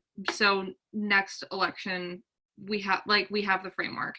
Like, this isn't going to be the last election that the United States has, so I do understand the importance for election day being a holiday in the future, which is why I'm voting yes, despite the fact that it will probably not be done by November. Second, I have an amendment to make to the title. Should I just say it now or okay, I would like to change the title to, one second, I'll copy and paste it in the chat. To the resolution to support voter turnout, because we don't pass acts in UPUA, we pass resolutions.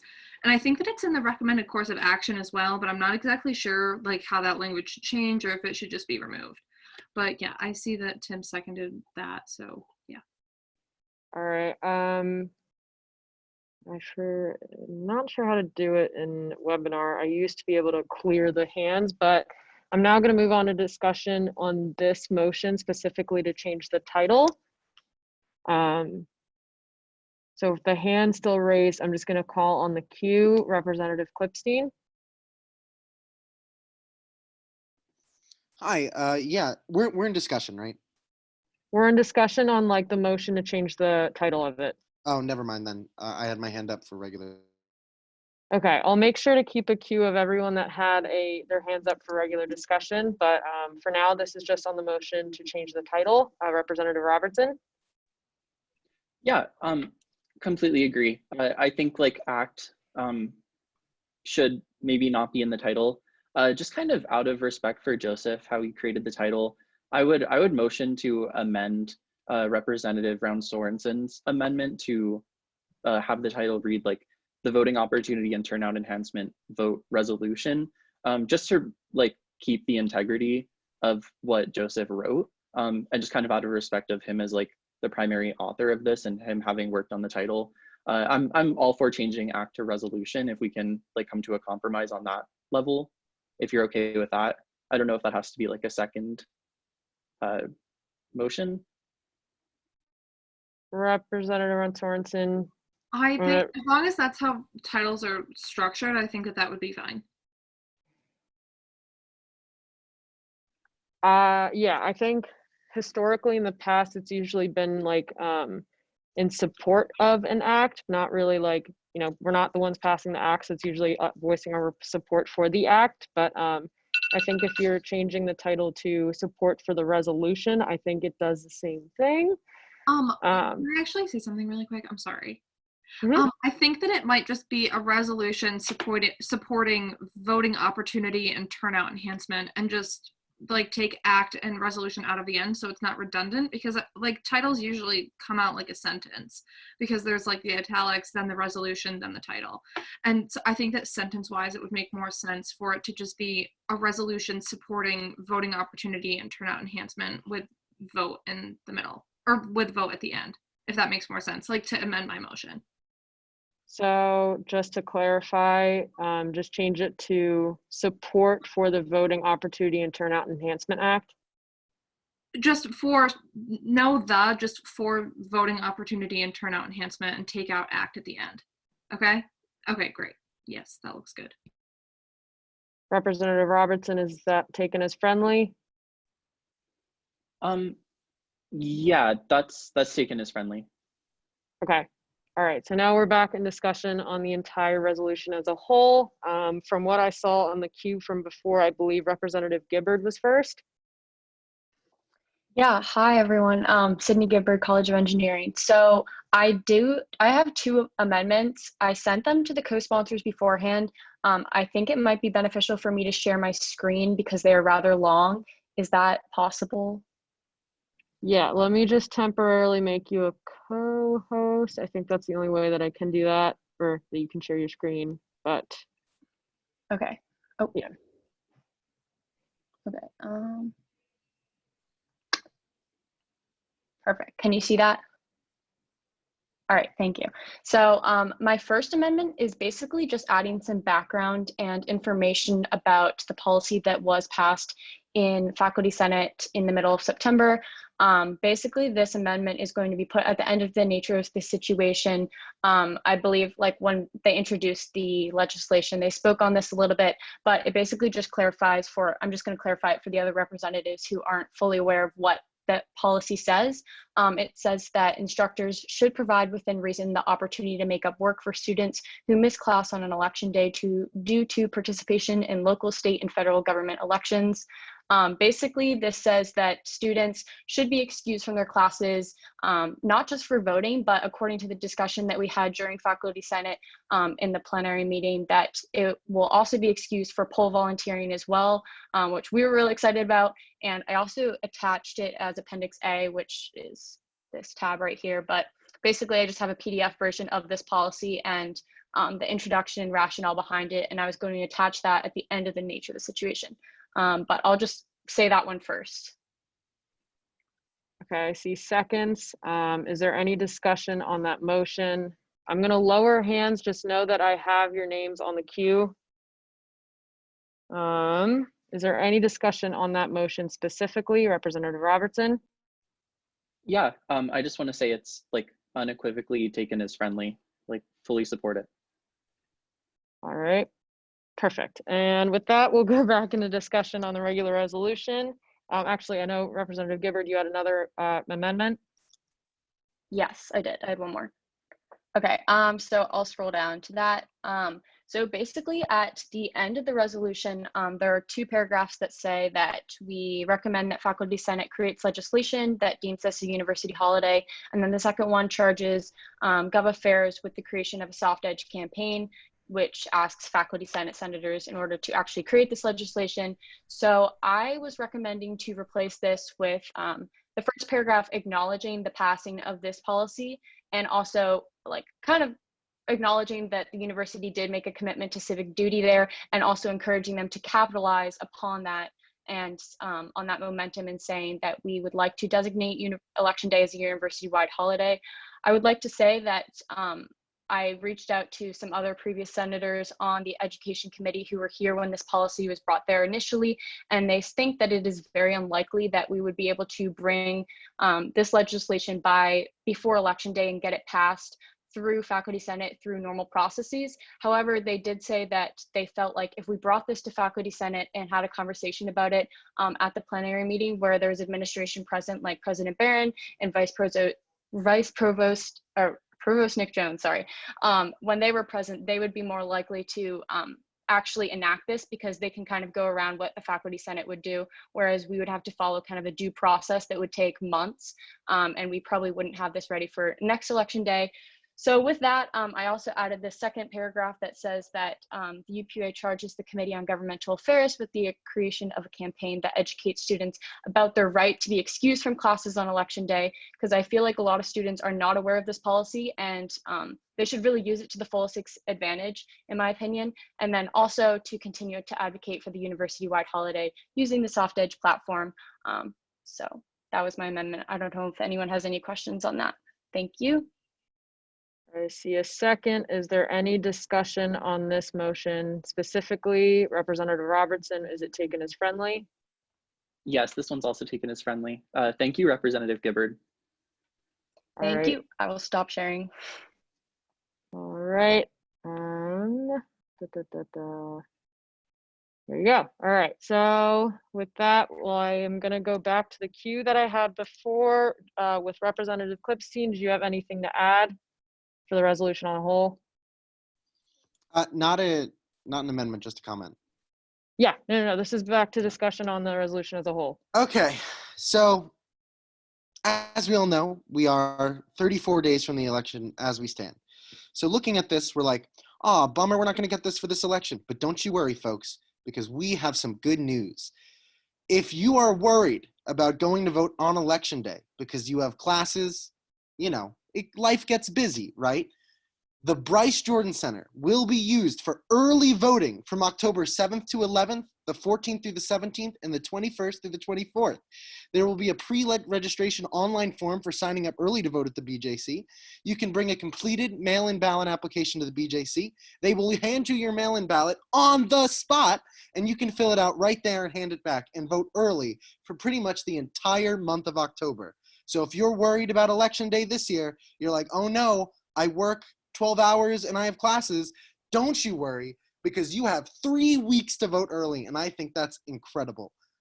So yeah, I think we should also, and this is like a future resolution, I'm just kind of talking while I'm here, I think we should also pass a resolution advertising, or we should just do it, you know, because we can probably do it through PSU votes and discretionary it, but we should also probably advertise early voting, which I think is a good alternative because that we can have this for this year. I see a point of information from Representative Tierney to Representative Clifstein. Representative Tierney, if you'd like to ask that. Yes, Tim Tierney at large. Hi, Representative Clifstein. So regarding the mail-in ballots at the BJC, will those only be given out to people who are currently registered to vote in Center County or on Penn State's campus, or could that be to anyone in the Commonwealth? I believe it's open to anyone in Center County. It might be open. I'm going to go with, I know it's definitely open to everyone in Center County. I can get back to you about the Commonwealth, but I know for a fact anyone who's registered anywhere in Center County can vote at the BJC early. All right, with that, Representative Tierney, you are on my past queue. Did you have anything to add? I was going to make a motion. Could you scroll up to the title again? I'm sorry. Yeah, I was going to make an amendment to strike vote in the title. I don't think that it's entirely relevant now that it's not like an act. I feel like acronyms are a little bit more important when we're naming resolutions or acts. I think that just if it's a resolution supporting voter opportunity and turnout enhancement, I don't think we necessarily need the vote at the end, just to make it a little bit cleaner. Representative Robertson, do you take that as friendly? Yeah, it's friendly. Okay. With that, why not? We'll now move to the current queue with Representative Brown Sorensen. Hi, I just have an amendment to be added as a co-sponsor to this resolution. Is there a second? All right, Representative Robertson, is that taken as friendly? That's taken as friendly as well. Okay. And going down the queue with Representative Schultz.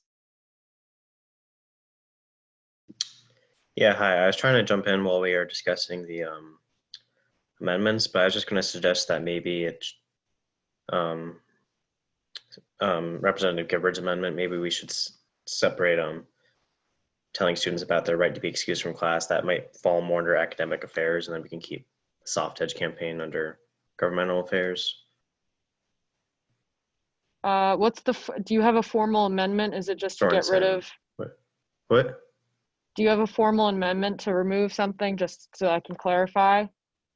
I don't, the amendment hasn't been put on the screen, so it'd be hard for me to give the text, but yeah.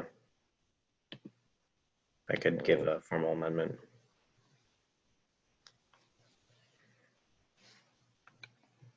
Here.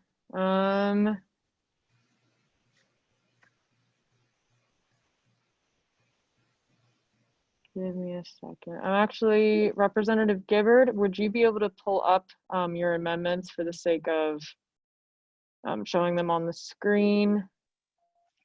Yeah, I can do that. 1 second.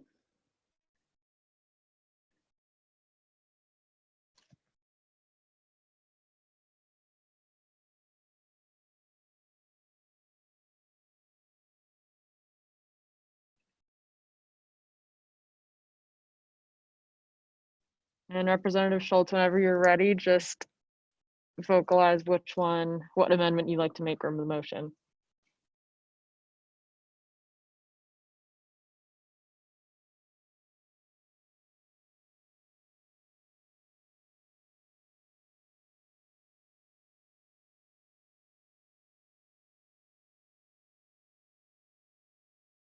And while that's happening, I will allow Representative Robertson to speak.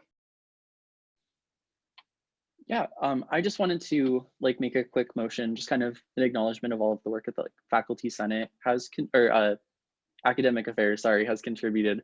So I was going to make a motion to add like Representative Gibbard and perhaps anyone else who helped draft like these amendments also on as co-sponsors. Representative sure if- Gibbard. Yeah.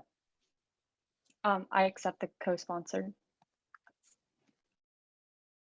Is there anyone else that would like to jump on?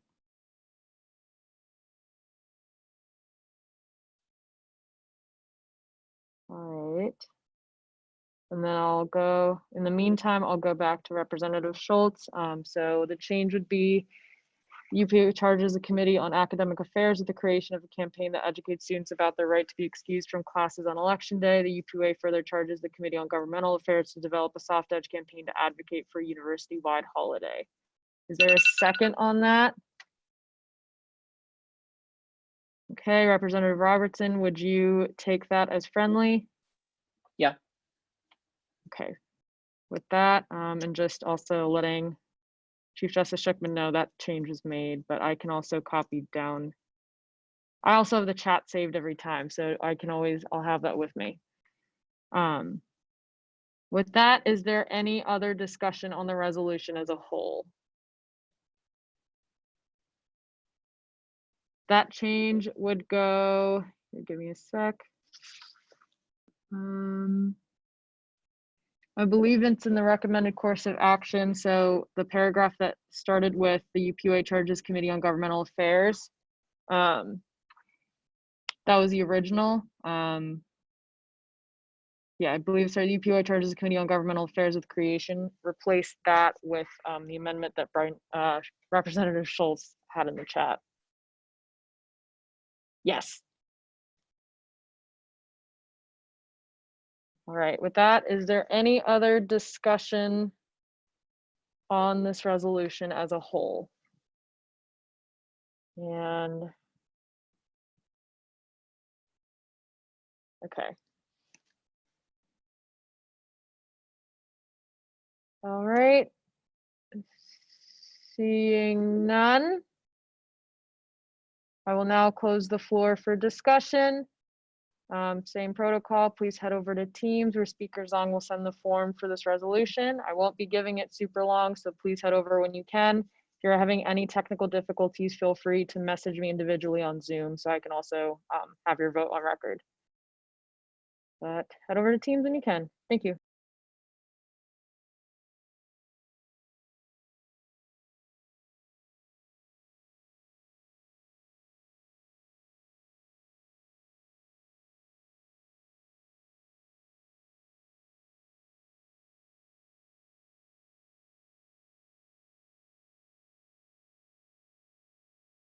Oh wait, I have a point of information.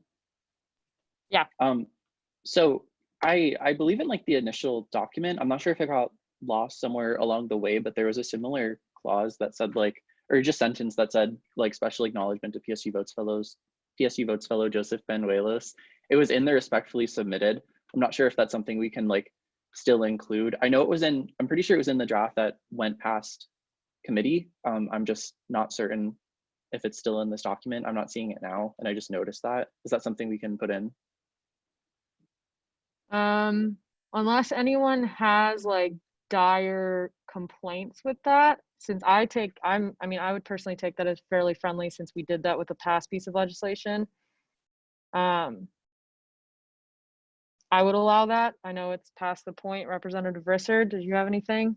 Joseph, no, I'm really sorry that I accidentally deleted that while formatting it to send to steering. So the acknowledgements were passed in the original version, but I never got around to putting them back in. That's my clerical mistake. I apologize.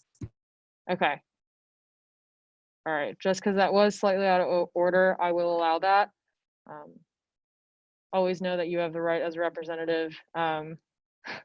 Always know as a right the right as a representative to appeal any of my decisions. But and then also to answer Representative Schultz, the significance of co-sponsoring. It just means that like you were part of kind of like the drafting of it, or you contributed a large piece to it. So with Representative Robertson, I'm asking Representative Gibbard to jump on. Usually if you're just in fervent support of it and you'd like to sign on, it's just kind of like another indicator of that. But I figured I'd answer that question while it was there.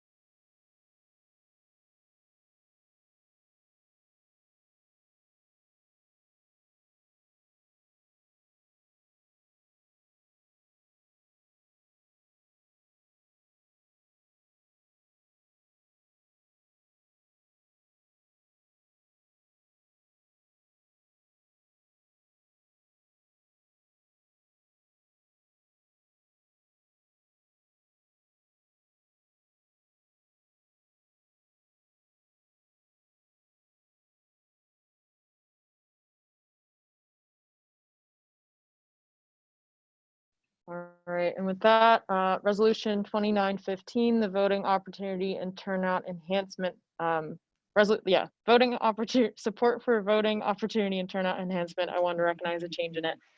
Passes with the vote of 28-0 to 1.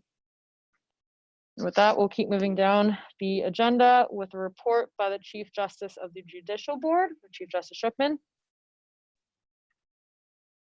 Okay, hi everyone. I apologize for the bit of slowness tonight in the amendments. It is my first time doing amendments, and the legislative branch isn't really my thing, but you know, it's a learning curve.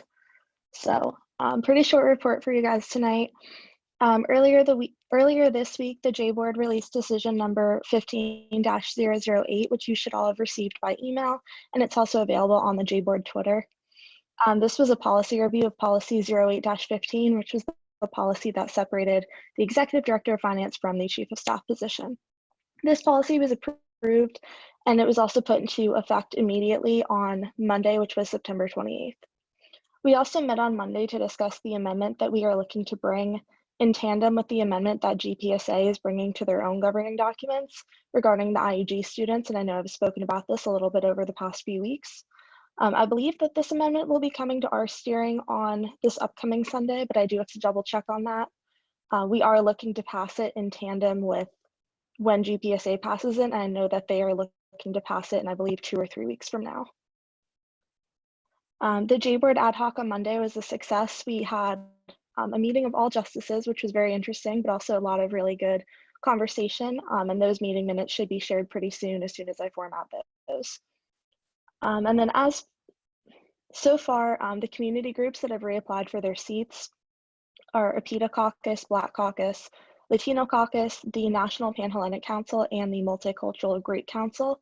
The 2 that do still need to reapply are the Pan-Hellenic Council and the Interfraternity Council. I have reached out to the president and community group rep for all of those organizations, but I will check in with the 2 groups that have not yet applied. I know that the IFC is planning on holding their representative election on October 14th, I believe, which is a Wednesday shortly before Assembly. And then, as I said, these applications that we have been receiving, we will be reviewing pretty soon. Yeah, thank you.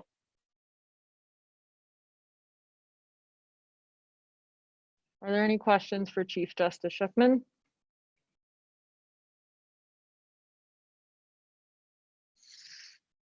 All right, seeing none, we'll now move on to executive reports. Are there any executive directors present with a report? If you do, please raise your hand just so I can recognize you.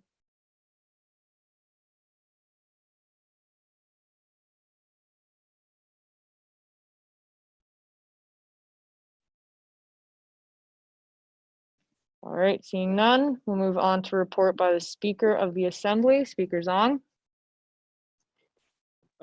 Quick report today. I didn't get to do much this week because of academics and such, but had a meeting with Kelly Wogas last week. I put a lot of it in my report. Reminder that Committee of the Whole is after Assembly today. I know that it's kind of tough for a lot of people with academics, but please stay as long as you can and be involved as long as you can. I think that this is a very big issue that we want to address. I'll be sending my Zoom link into the General Assembly teams If you guys can pull up the committee of the whole PDF as well. We're just going to do quick, maybe 15, 20-minute sessions with small working groups, each chaired by one of the chairs in UPUA. Then we're going to come together and talk about some ground rules and responsibilities that we want to have as representatives moving forward. So yeah. Are there any questions for Speaker Zong?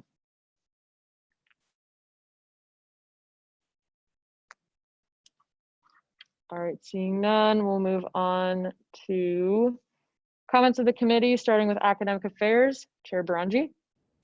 Hi guys, so just want to apologize real quick that my report wasn't on the agenda. There was like a lack of communication, but I can send out my report for anybody who needs to see it. It was pretty short this week, just a few basic things that Faculty Senate held their special plenary meeting, but the one big thing that I have from it is that they actually are looking to evaluate teaching techniques, especially from this COVID remote period. So I'm going to drop in the teams a survey that they've asked us to fill out to give them some student feedback so that they can reevaluate some of the teaching techniques, and hopefully we can give them some recommendations about how to improve. But that's all I have. Sorry again for not having my report. I'll make sure it's there for the future. Have a good rest of your night. Oh, see you in Committee of the Whole. Are there any questions for Chair Baranji?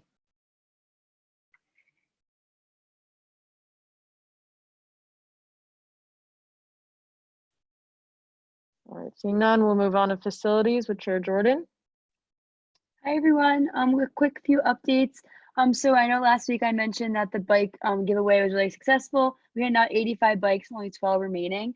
So be on the lookout for some updates on where those bike helmets are going to go. We're going to partner with, again, GPSA and the bike safety from Cecily Zoo Transportation to see maybe if we can get like a bike safety program implemented in there, and then have an incentive of getting a helmet after.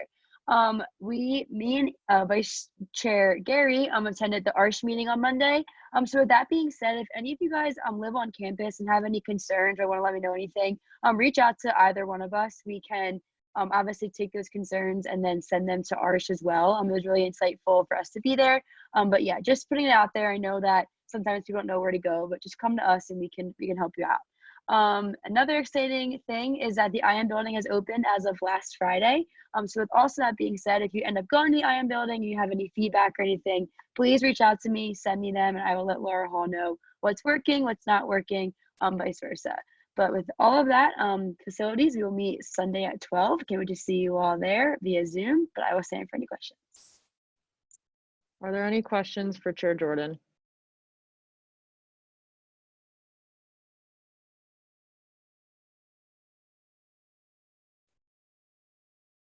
All right, seeing none, we'll move on to Committee on Governmental Affairs with Chair Doherty. Sorry, Fitz decided to cuddle. Just a really quick report going on what Representative Robertson has been planning, and I'm really excited for it. Tomorrow from 6 to 7, Lieutenant Governor John Fetterman is going to be speaking to the Penn State student body. We're bringing him in with PSU votes roundtable, so please try to come. I know there's committee during then, but I would highly just recommend it as reps. The more people that show up, the more that Lieutenant Governor sees, oh, Penn State students are involved and Penn State student voices really matter and be taken seriously. Besides that, please, reps in the committee, please fill out the rest of the initiative sheets. If you have any ideas, please let me know. And we're going to be starting our in-person voter registration very shortly. So please be on the lookout for that. Looking to discretion some PPE and also some clipboards for that. Are there any questions for Chair Doherty?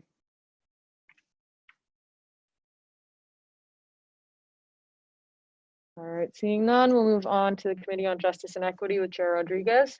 Well, hello everyone. Happy Wednesday. I hope everyone's having a great night thus far. Also hope you're ready for Committee on the Whole coming on very soon. Just a very quick update on some of the things that I've been doing that are not in my report. Just had an hour-long meeting, not just, but in the morning at around 9 with Chair Mishler, and 2 vice provosts talking and discussing about UHS subsidization of physicals for students that may be uninsured or maybe underinsured. And of course, this statistically more disproportionately affects underrepresented communities. So that's something that we're looking to focus on, especially in the era of COVID, of closing those gaps of health equity. If you're interested on hearing more, feel free to come to committee meeting on Friday at 5 p.m. where a game will be played with all the reps. Hope you're excited, side note. I also wanted everyone to keep in mind that our social media has released some new graphics. Huge thanks to Gabby for helping out, especially with our new meeting code graphics that just shared. If you're a rep in Justice and Equity, feel free to share that and get the word out that students can attend our committee meetings. Of course, everything else is in the report. I just want to give a huge shout out to Representative Bose, Representative Gifford, Representative Brown, and every representative who worked on the Women's Empowerment Roundtable in the first meeting that occurred last Friday. So proud of all of you, and I know it was an amazing conversation that took place, and I cannot wait to see what is in store for the roundtable. As you all know, the Justice and Equity Committee meeting will be this Friday at 5 p.m. Eastern Standard Time. We will have legislation to pass, and then of course there's game day, so see you real soon. Have a great night. Are there any questions for Chair Rodriguez?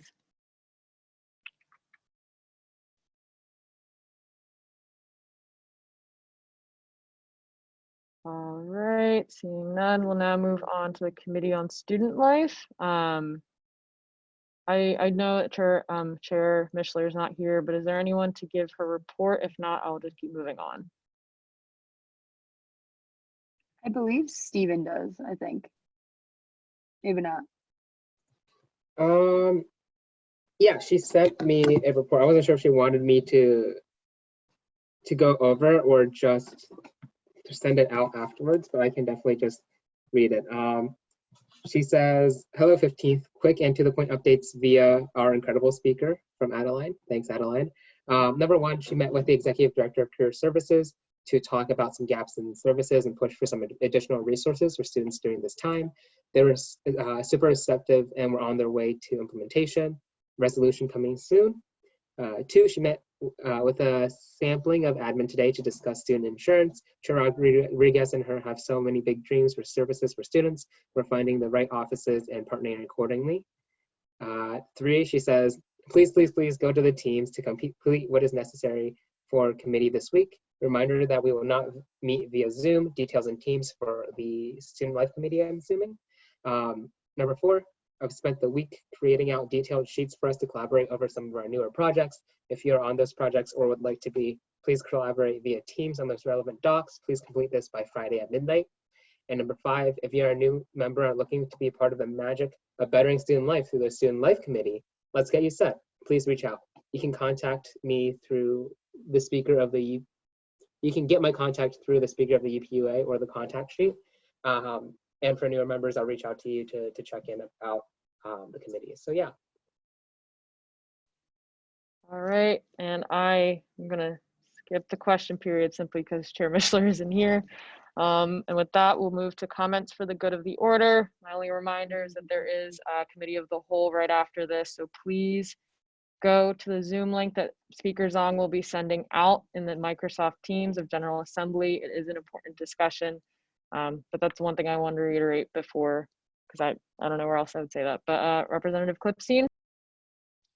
Hi, everyone. Jacob Clipstein at large. Do we still do that? Do we still say our name and constituency? Jacob Clipstein at large. I would like you to, yes. Anyways, hi, everyone. I just wanted to say that I was a little upset about how we didn't discuss that resolution tonight. I think that in the way things in the UPUA work, when something passes through committee, it should be discussed on the floor the following Wednesday. I know you guys have concerns about it being political, and I wanted to address this earlier. But the UPUA has taken up stances in the past of things that are political. A couple years ago, we talked about DACA and made a stance saying that DACA should be kept in place.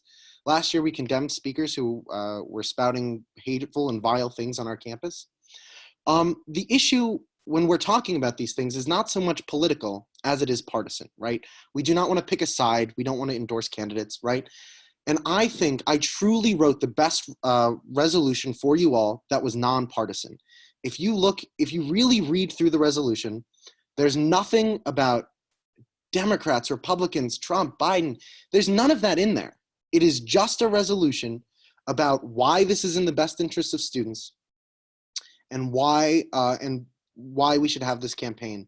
I quote our senators because I think it's relevant to us, but really I would like, if this does come up again, if we do get back to it, I would like you to consider this resolution again, mostly because we have to deal with political issues. When we passed 8 Can't Wait, this assembly, that was a response to a political issue. I'm fine with avoiding partisanship, but sometimes there are things we have to do in the best interests of students that I think at least deserve consideration on the floor. Even you don't have to vote yes, but I definitely think they deserve your consideration. I thank you for your time tonight, and I hope in the future that we at least have the debate. Because even if you vote no, that's fine, but we should at least talk about it. Thank you. Representative Bose. Erin Bose at large. I just wanted to give a little bit of a recap of the Women's Empowerment Table really quickly and some details for the future. It went very well. Thank you to Representative Dalo, Meter, Gibbard, and Brown. There was around 25-ish people from its peak, I'm pretty sure. But that, even though that's not a ginormous number, the great news is that it was a mix of undergraduates, graduates, people across all of the Commonwealth campuses. At a point, we had a couple of faculty members, and we also had a female member of the Board of Trustees who was very insightful and also was there to really just hear and listen as well. So for the future, we're going to be doing these different topics that we listened to about in the first meeting and gauged what list of comprehensive topics we want to go off of. And we're going to be focusing on different topics. So keep your eyes peeled for graphics to come out in the next couple of days about what the first topic is. The next meeting will be October 12th. It's a Monday at 6 p.m. I'd love to see you all there. Just remember that it's open to absolutely everybody. Everybody can empower women, so I hope to see you all there. And please, please, please share the graphics on social media. Thank you. Representative Ron Sorensen. Representative Ron Sorensen, hello. So Gov Affairs will obviously be meeting tomorrow at 8 o'clock, and I'm sure that we're going to be discussing case 1 and 2. I understand the concerns about remaining bipartisan, and I agree with the concerns that were presented about only one passing. I raised that concern myself to Representative Klipstein before we even voted to pass case 2 via e-vote. I also had that concern, but as soon as that passed, that concern faded away because I realistically did not see that happening. In regard to bipartisanship, Representative Klipstein already mentioned that the precedent has already been set for UPUA to get involved with political issues. The difference here is that we were trying to remain bipartisan. We can still be political and be bipartisan. That's possible. We were not advocating for reps to support the opinion represented by the Soft Edge campaign in either case, only to support the right of students to use Soft Edge to advocate for themselves. I would also like to say that both natures of the situation were bipartisan and representative of both viewpoints, and by both viewpoints, I mean both major parties.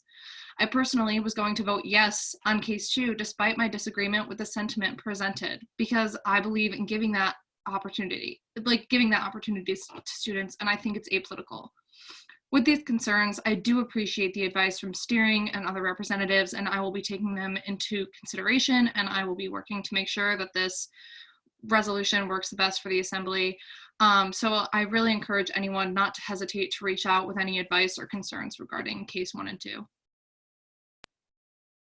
Representative Tierney. Tim Tierney at large. Hi, everyone. I put this in Teams a few weeks ago, but I keep checking my spam folder and she's still emailing me.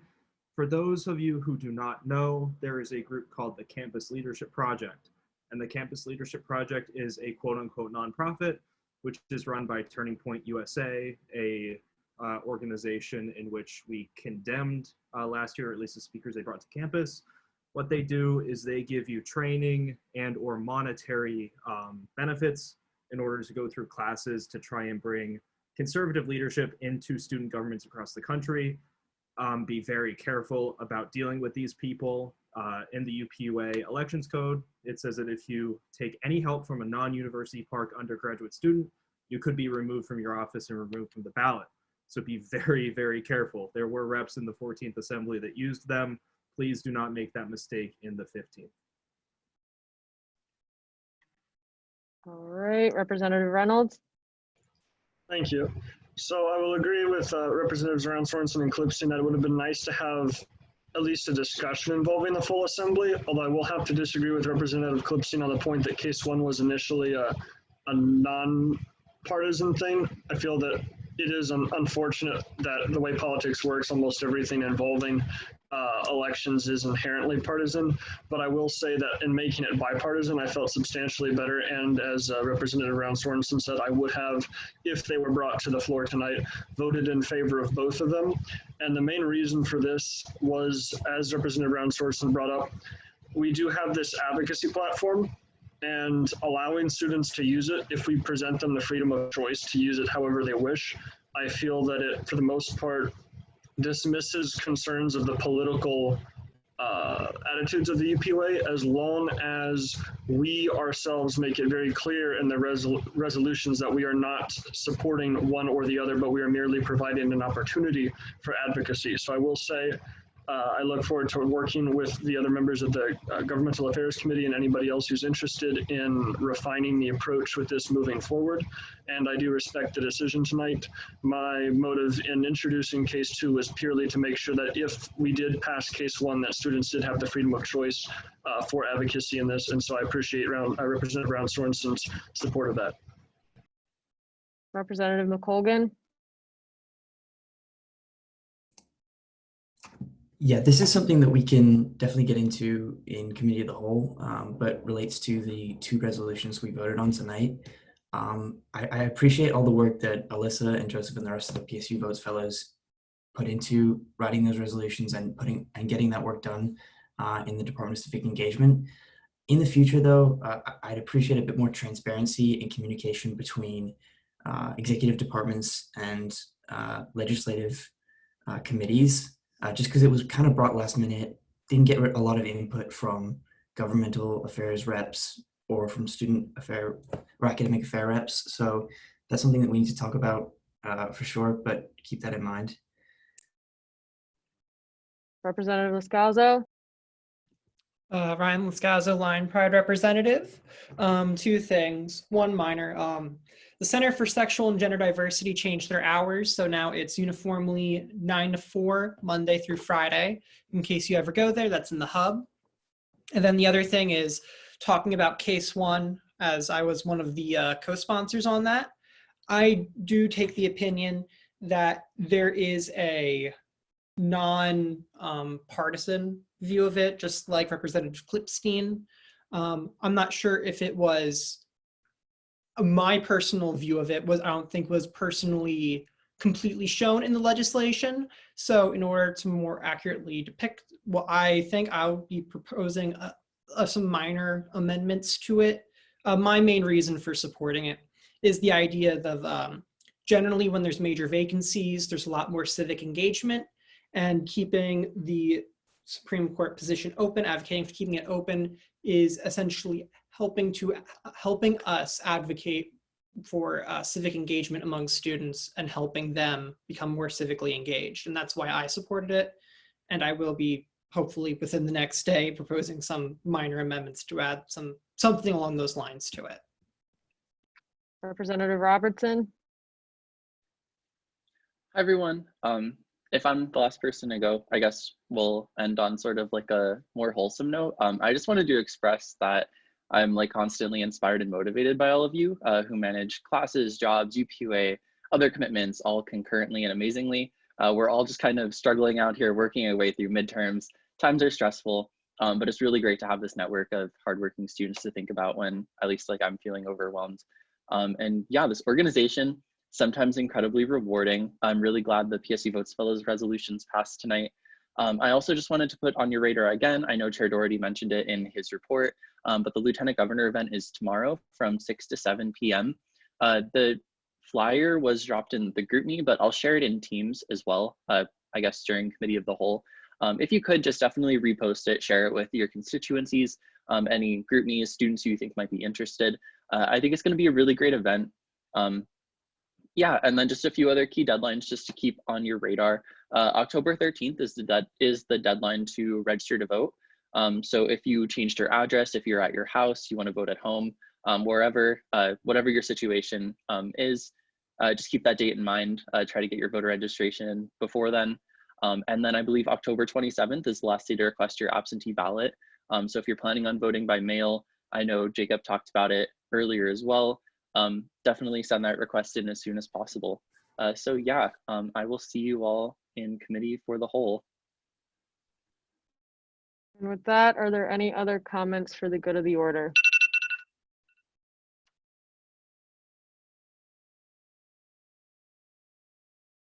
All right, seeing none, and also that Speaker Zong indicated to me that he took closing roll call. Meeting is adjourned at 9:56 p.m. Please go to the Zoom that Speaker Zong is sending out in Teams. Please. Okay. Have a great night, everybody. Have a good one. Thank you, Chair Patrick. And whoever's working on textbook initiatives, please reach out to me. And anyone from media? I don't think so. Anyone from media at all? Everyone else can leave. I'm just waiting for like Onward State or anyone if there's any questions.